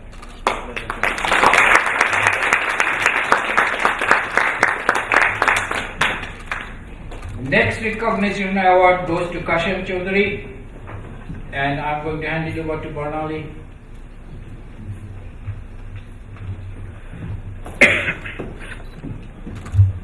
I think I'm missing Dr. Zia Rahman. He's not here, so Dr. Masood Khandakar, please do come in the podium. Please do. Thank you. I know you are late, and I know everybody's hungry. Let me read this. This Dr. Recognition Award presented to Kashyap Chaudhary MD for his contribution to BMNA New York chapter in Young Physician Career Advancement Program. October 14, 2017, Sharon Lagodi, East Hotel, Flushing, New York, BMNA New York chapter, Bangladesh University, Mother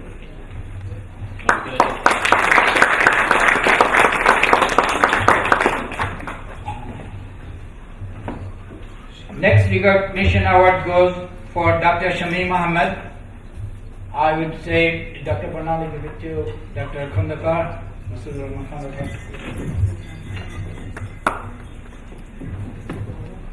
This is a recognition award presented to Dr. Shamim Ahmed for his contributions to BMNA New York chapter in Young Physicians Career Advancement Program. It's a pleasure giving you the award. Thank you very much.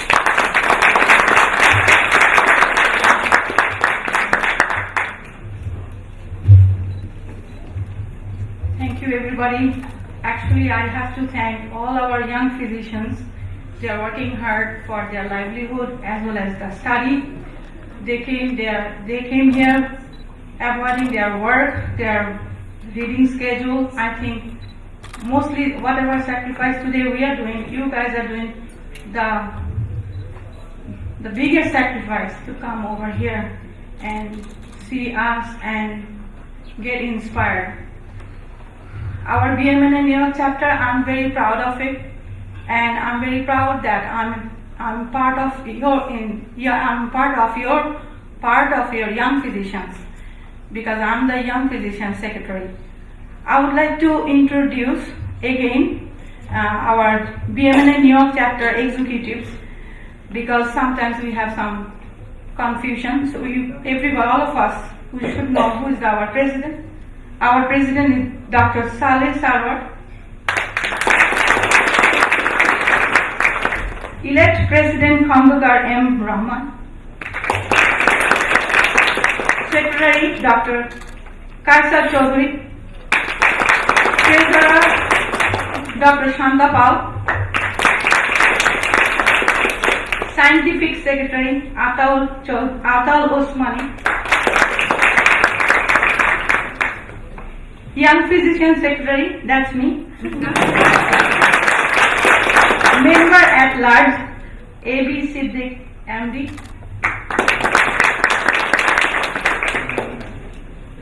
Kamrul Abedin, MD.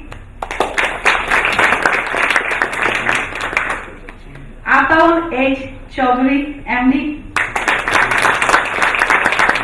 Actually, he's our financial advisor as well.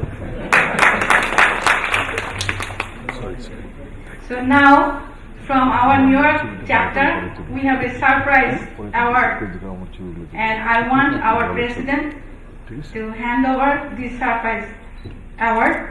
In the meantime, I would introduce you our young physician secretary from Central, Dr. Mamun.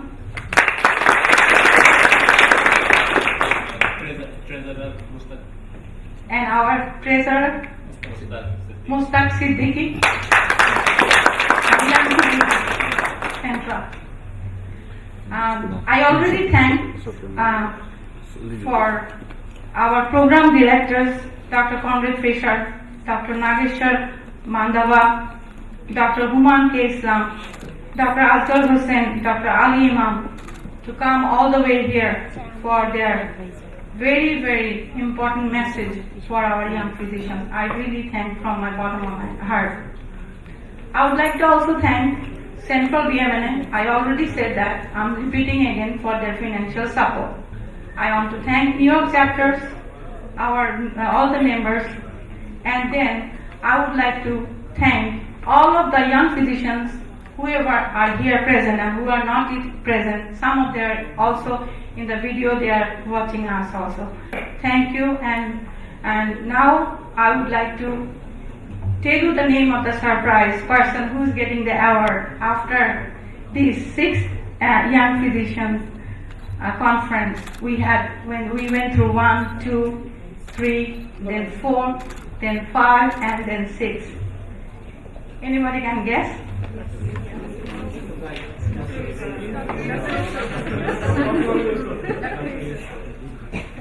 Now I'm going to hand over it to our president, and our president is going to read the name. It is really surprise.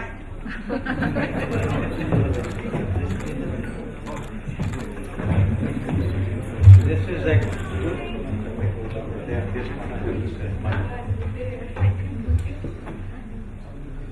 Dr. Fazlul Yusuf.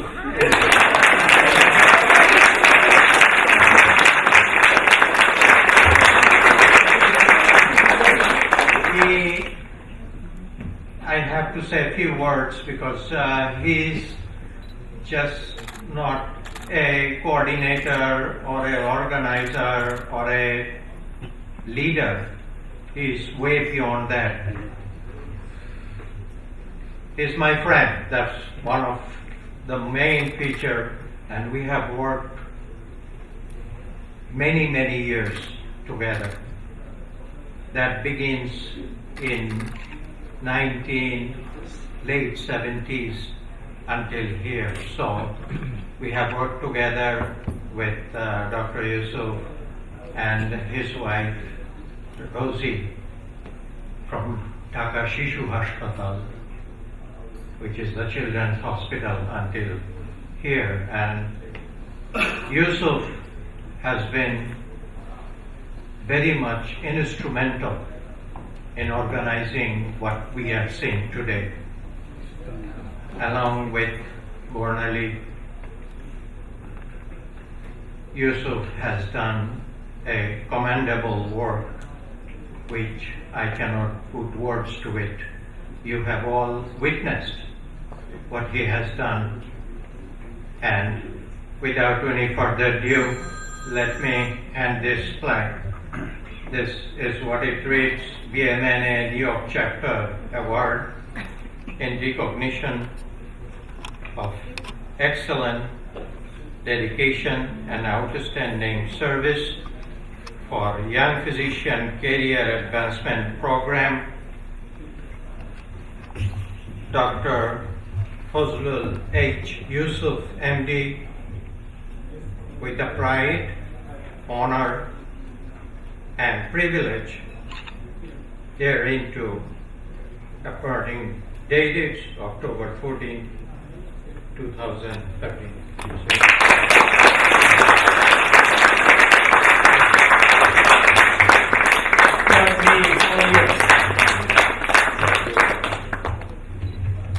See, I'm a foot soldier, so I just work for you. So I do not deserve this, but I don't know why they put it so secret. I can't find any good reason for it. I'm going to work for it until I am here, and we'll expedite if we can get you to move on and get into the residency. I will invite Dr. Mandava on the podium too, and Dr. Islam, please join us for photos. Please do.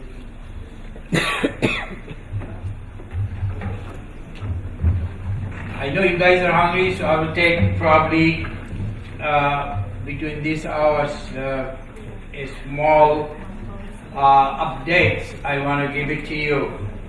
You see, in this page, I have written a very precise version of alternate path in healthcare for young physicians. Dr. Conrad Fisher also told about it. I think the reality we have to face, the reality we cannot deny. You know, in order to get into the program, we need a high score, we need new graduates, we need probably some experience because we are coming from other side of the aisle. But that's not the end of the world. Please open up and look into it. I have at least 3 graduates that is a step 1, 2, 3 pass. I wouldn't say they have a bad score, but their luck did not favor their misfortune. So what happened is, I just advised them to go into DO program, and my first student is going to come out from there next year.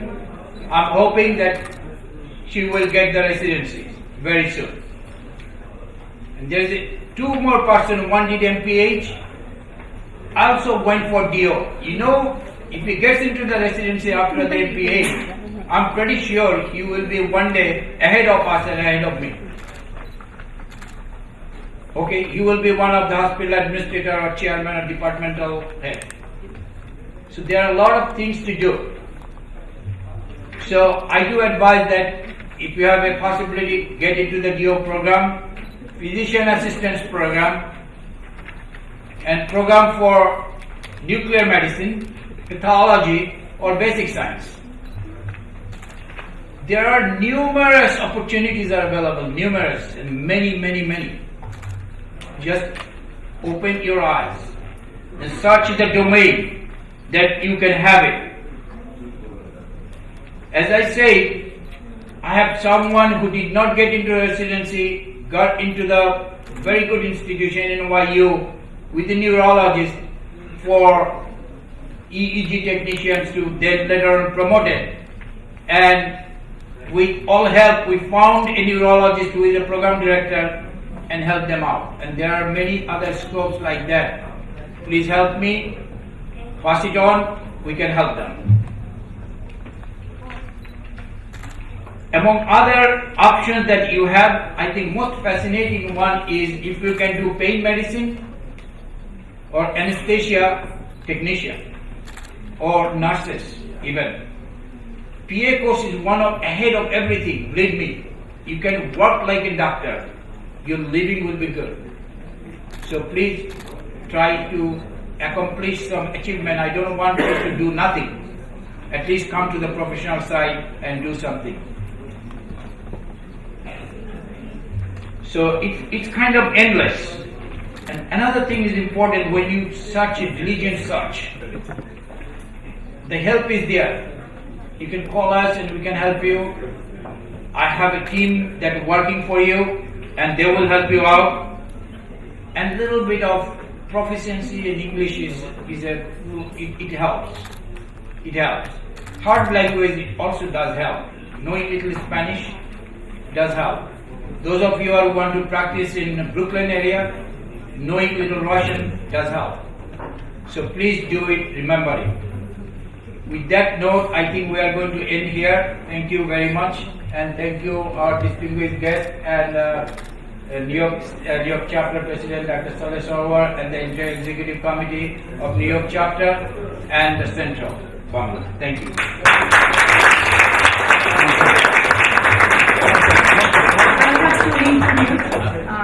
Our more attendees, they are here. I already introduced, I'm going to tell his name, Dr. Parvez. He's from my Solmola Medical College. Dr. Firoz from Borisal Medical College, and he's in psychiatry. And I have to tell about him that he's in the BMNA. He's the one when the first YPCAP started. He was one of them who started the YPCAP this conference. Thank you, Varali. We should recognize that. All right. Let me see. Thanks.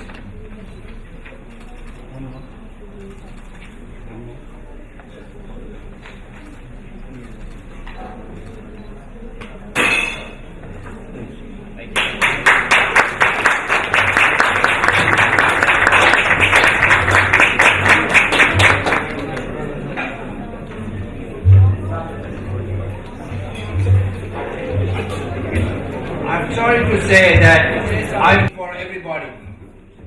Because of the Jewish holiday, three of my colleagues, program director and chairman, they couldn't come. And one of our dearest friends, Dr. Ali Mamoon, psychiatrist, externship program director in Brookdale Hospital, was not able to come due to sudden sickness.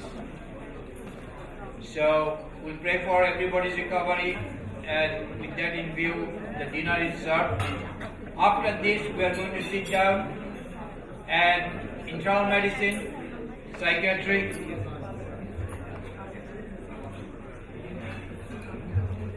Normally I would ask the guests to please take them to the dinner table.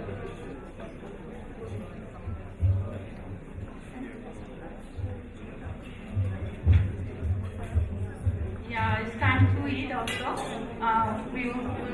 Without food, no conference is good without food.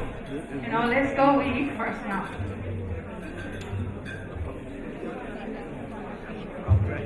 6 years ago, I came to the United States. He is the person I met him.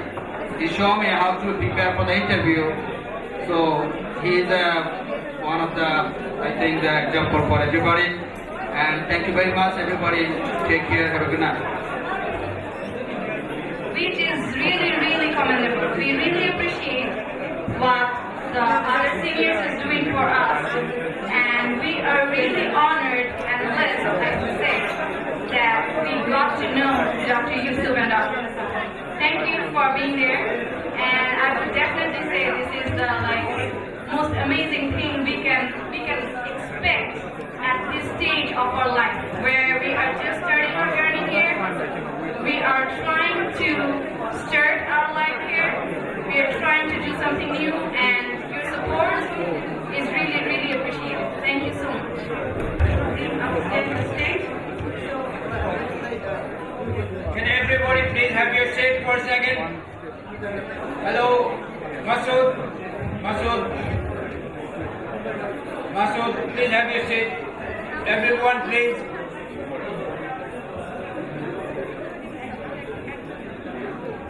Is there anyone from Georgia? Anyone from Georgia? Alima, you want to say something? Come in here, please.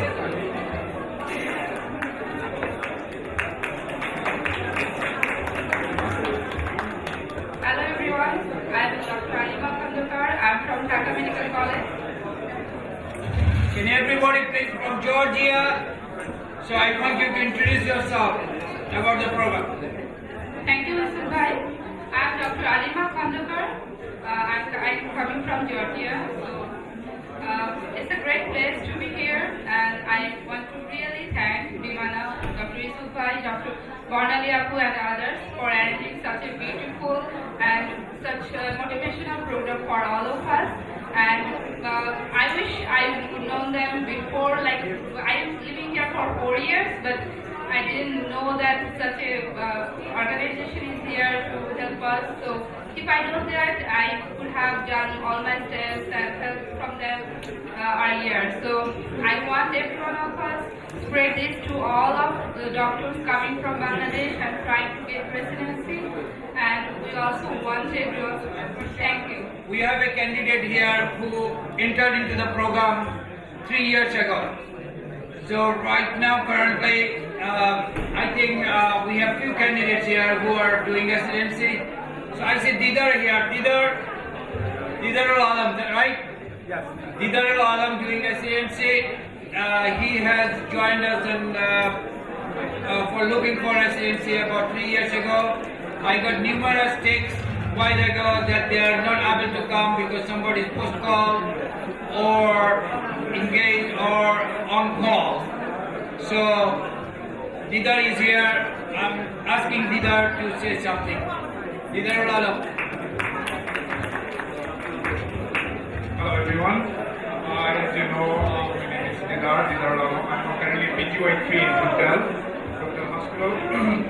So I would say, you already know about the whole process, how the USMLE works, how the interview goes. I would just say two things. Before those who are not started yet the process, those who are in the process of taking USMLE, focus on your score. Like, at the same time, as you already know, like, don't take too much time, but I would say, like, the score is a very important thing right now. So focus on the score, and those who already got interviews, prepare for the interviews very well, and try to excel the interviews. Be natural, always smiling, be nice to everybody. Even like, when you go for interview, the program coordinator, even those who are in the office, not even those who interview, be nice to everybody. And be yourself and excel the interview, and hope everybody will match somewhere. Good luck for everybody. Thank you, Didar. Very shortly, we are going to start our mock session. Before that, I would like to invite someone who came in from out of states, Baltimore or Maryland area. Can you please come in here? Anyone else from other state? Mississippi? Anyone? New Jersey? New Jersey? Okay, come on, I know you're coming from all the way. That's all right, come on in. Anyone else?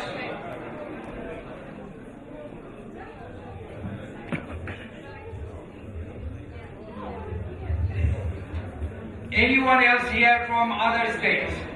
Upstate New York? Samira? Anyone wants to volunteer who has so far joined our group sessions, interactive session, or Skype session? We have done so far 5. Okay, come on in, please. So,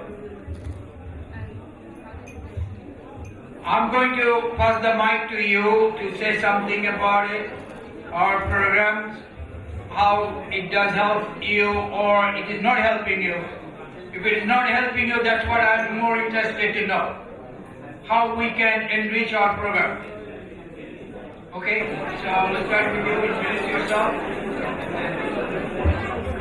Good evening, everyone. My name is Dr. Daniel. I'm here from New Jersey. Actually, Dr. Yusuf, I don't have anything negative to say about the program. I really enjoyed it. I enjoyed it so much I even brought my wife to go with me. Not just for the free meal. Anyway, my background is I have lots of experience in healthcare. I have a master's degree in public health and nursing administration prior to go to medical school. Currently, I just applied for residency for internal medicine. So any recruiter out there, I'm over here. Okay? Thank you very much. Good evening, everyone. I'm Kanis Khan. I came from Baltimore, Maryland, and I would like to thank Dr. Yusuf and especially Dr. Bornali Abba for this great initiative. It's definitely all of us who came here. Our dream is to become a physician here, and their support, their inspiring words definitely motivated us. And I thank them all, and that's all. And just keep us in your prayer so that we can achieve our dream to make it a reality. Thank you so much. It is not Dr. Yusuf, it is not Barnali. I think all of you misreading it. You guys got to see this. This is a YPCAP workshop. The program is Bamna New York chapter. That's what you have. All the members of Bamna New York chapter, in conjunction with, we get some help from the central Bamna. So please there, so you can acknowledge everybody. The New York chapter presidents and executive committees are here. We have distinguished guests there. They have been doing it for many years. I'm just, as I said, I'm a foot soldier. Thank you.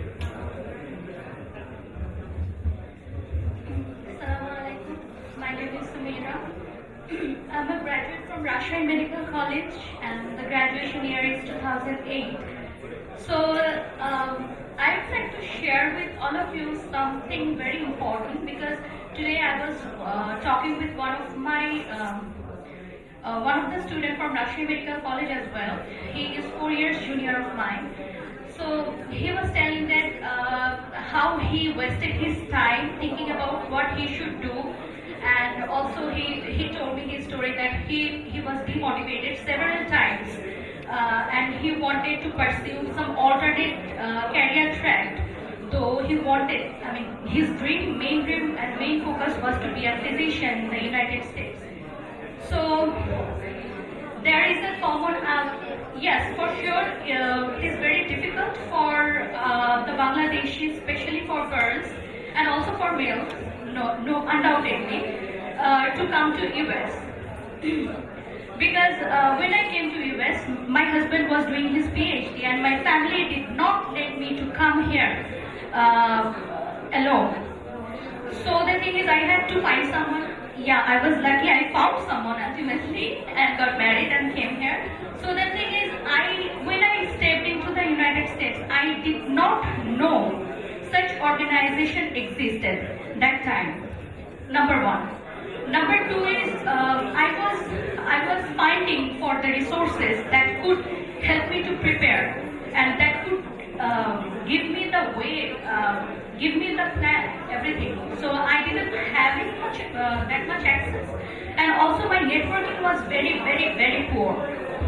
So I would like to tell all of you who are preparing for the USMLE steps and also who are trying to get into the residency is do the networking and try to get good score with minimum time. And that is the thing. There are a lot of distraction will come on this way, but try to be focused because this is the beginning actually. I know last year when I saw their excitement and I know how painful it is to see that, okay, everybody is getting matched and I'm nowhere. So I hope that this year will be my last year of application because I want to get myself into a residency training. So be sure to prepare well, take minimum time,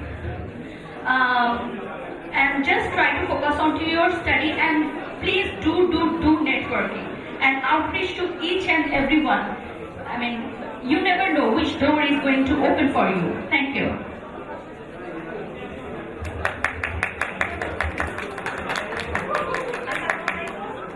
I'm Dr. Ira Hassan. I can't say much about USMC right now. I'm studying for step 1. I'm still studying for step 1. I can say I was very excited to attend this program. I came here from North Carolina only to attend the program. Please, everyone, please pray for me. So, yeah, thank you.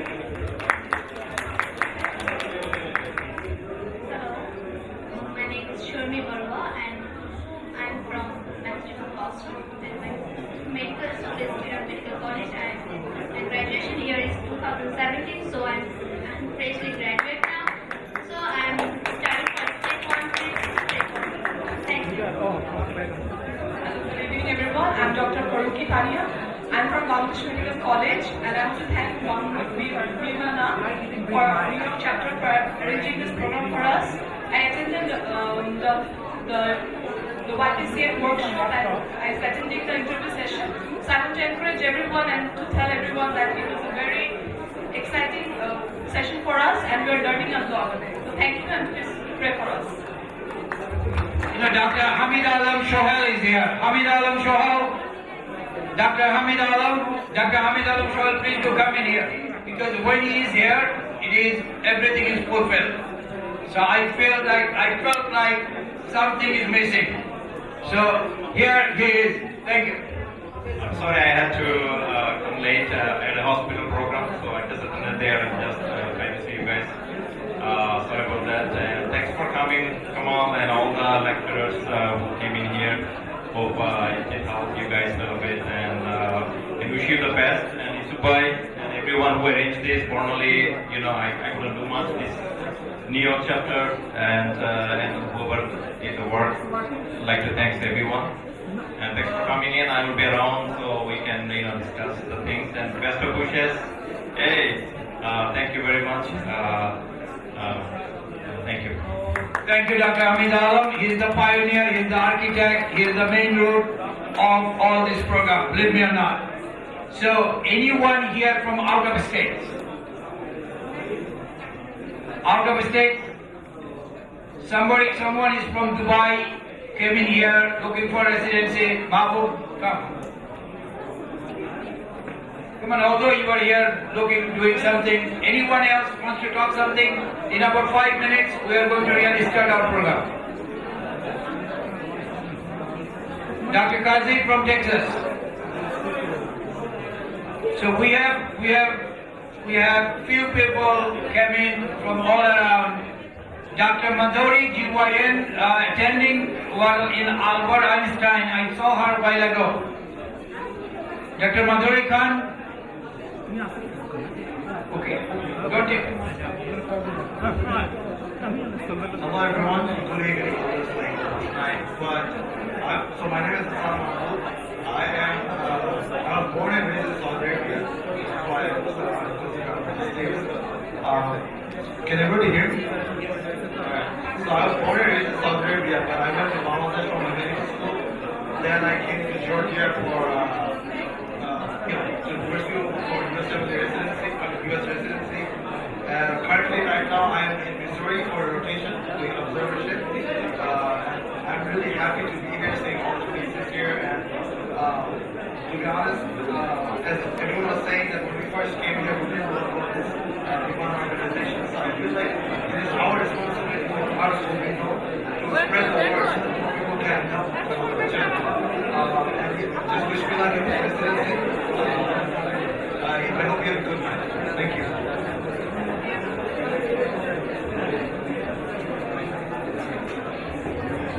Hello everyone. My name is Kazi Shahida Akhtar. Friends and family call me Shoma. So I'm here from Dallas, Texas. Well, I'm not American affected for your information. So I'd really like to thank Viamana for this wonderful opportunity, especially give us the opportunity to meet Dr. Corner Fisher, right? Otherwise, we could not have met him before, ever. At least I don't think so. So yeah, that's a really very great opportunity. And I'm also very delightful to meet all those faculties and the attendees and the doctors over here, great advices and also their experiences. I think we have learned a lot. So, and thank you again, Viamana, for this opportunity. And I'm asking all of you to help us and obviously pray for us. And I wish you all the best. Thank you so much. Hello, assalamu alaikum everyone. And my dad was working there, and I have completed my high school and college there. Then I moved back to Bangladesh and completed my medical graduation from Sarimula Medical College. And then I was studying for USMLE, and right now I applied for residency math, and hopefully we all match. So have a good night everyone. I thank you. Hi everyone, my name is Madhuri. I'm currently an OBGYN attending at Albert Einstein Montefiore Medical Center. I grew up in California and did my medical school on the East Coast and my residency here as well. If anybody is interested in obstetrics and gynecology, you're welcome to come and speak with me. Some advice I would have, because right now I'm on faculty and I work a lot with medical students and residents, is that it's very, very important that when you're in the clinical setting that you show a lot of, enthusiasm and interest in what you want to do. Passion is very important in medicine. I don't think any of us would be here if we weren't passionate about the career. It's not really about money and other materialistic things, because we work very hard. So whatever specialty you're interested in, I think it's important also. People really like if you form a niche in that area. So even if it's within pediatrics, some specific part, or an OB, some specific part that you're passionate about, show those things. Show that you really care and that you really want to do it and you're very passionate about it. And I think it also comes a long way, because right now it's not even just about the medical aspect, it's about social aspects, ethical aspects, all kinds of things. So that will really make you stand out as a very unique and passionate individual. Good luck to everybody. Thank you. Thank you, Madhavi. Pranali, I would like to invite you here, and President New York Chapter, Dr. Sala Sarwar, please do come here one more time. And our most respected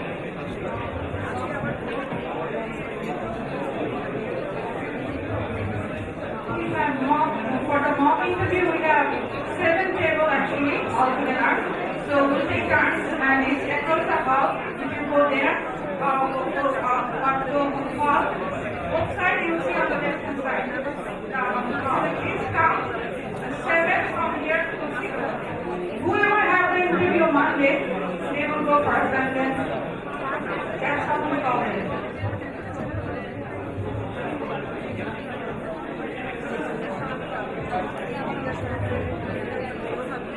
Good evening. Everybody quiet, please. Well, you all by know that I am in Brookdale.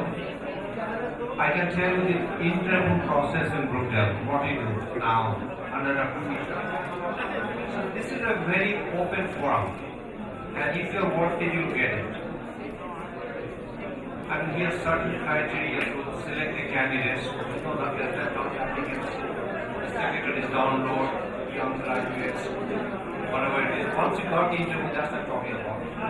So let the faculty know if you know somebody like me, Majumdar, just send us email or contact us, we'll try to arrange the interview. There's no guarantee.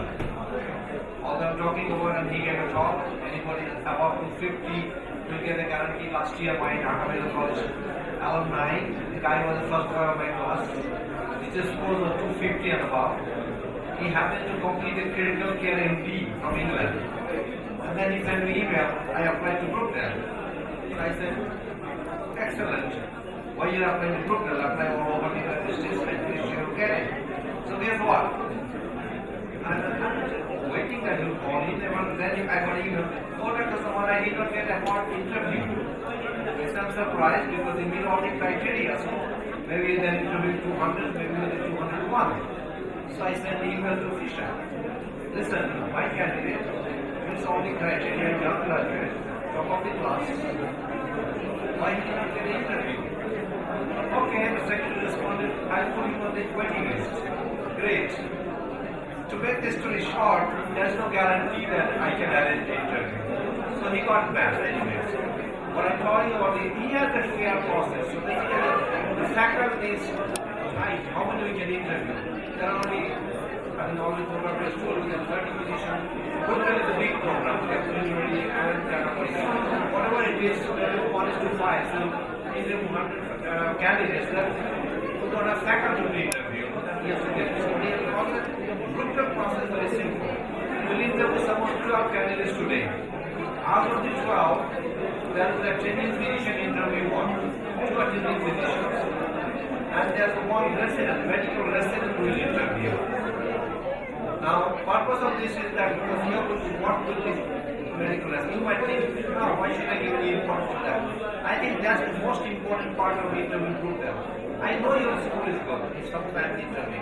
I know you're a good doctor. So what I'm trying to figure out, is it worth taking it? Everybody has own bias. I asked the question about how you manage your insurance. Members of the BMNA and honorable guest speakers and future residents, thank you for being here this evening. Special thanks to Dr. Fazlul Yusuf and Mona Levasan and rest of the crew and the executive committee of New York chapter for organizing this beautiful evening. Now, at the end, I'm going to share something which is very important to you. I'm going to share my life history. You cannot get any better than that. I came a little late in this country. I was graduated in 77 from Dhaka Medical College and came here in 83. And then did my ECFMG. Those days it was very tough to get into residency. I couldn't immediately get in, so I took an extension in St. Vincent's Hospital for 1 year and worked there very hard, without any pay, without any backup. It was very difficult days. So the next opportunity came in. I took the interviews but I could not get internal medicine, which I was looking for. I got matched into pediatrics because I had the pediatric background back home. So I took it because I had no other choice. I did pediatrics for 3 years. I did my board certification in pediatrics, but I didn't stop there. I didn't stop. I didn't say goodbye to my dreams. I wasn't comfortable. I had many offers. I went into internal medicine. I finished my internal medicine. And that wasn't my goal either. I took my boards, cleared my internal medicine boards. Went into fellowship into cardiology. 3 years of hard work with a family, children. I finished that 3 years. I got certified in cardiology. And what I'm trying to say here is never say goodbye to your dreams. Your dreams are your dreams. That's why you are here. This is a country of opportunity. This is a country which stands there for the people who are the best and who are ready to fight and who are ready to thrive. So with all your energy, you should fight. You should go forward, and our prayers are with you, and you will all succeed. I can guarantee you that. But never give up your dreams. Thank you, and good evening.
That doesn't happen for the first time.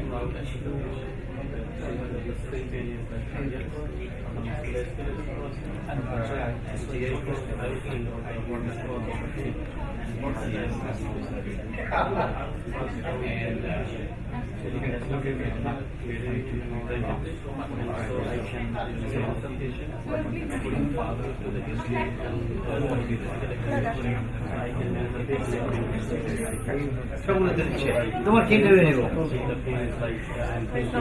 কি what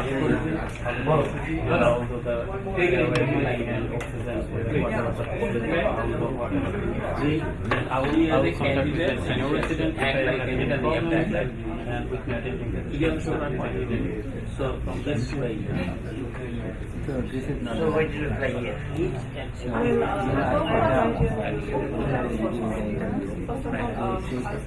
You are first year.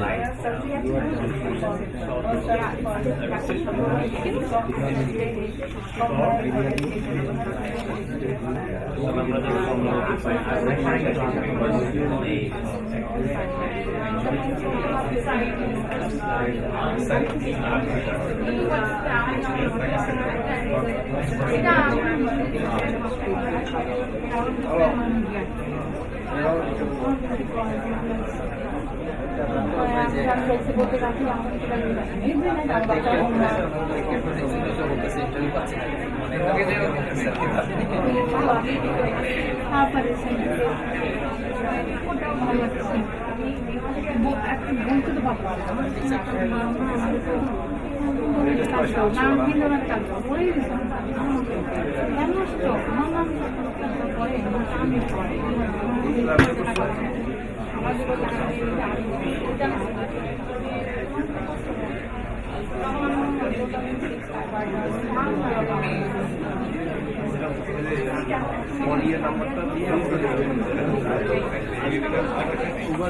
কোথায় যেতে হয়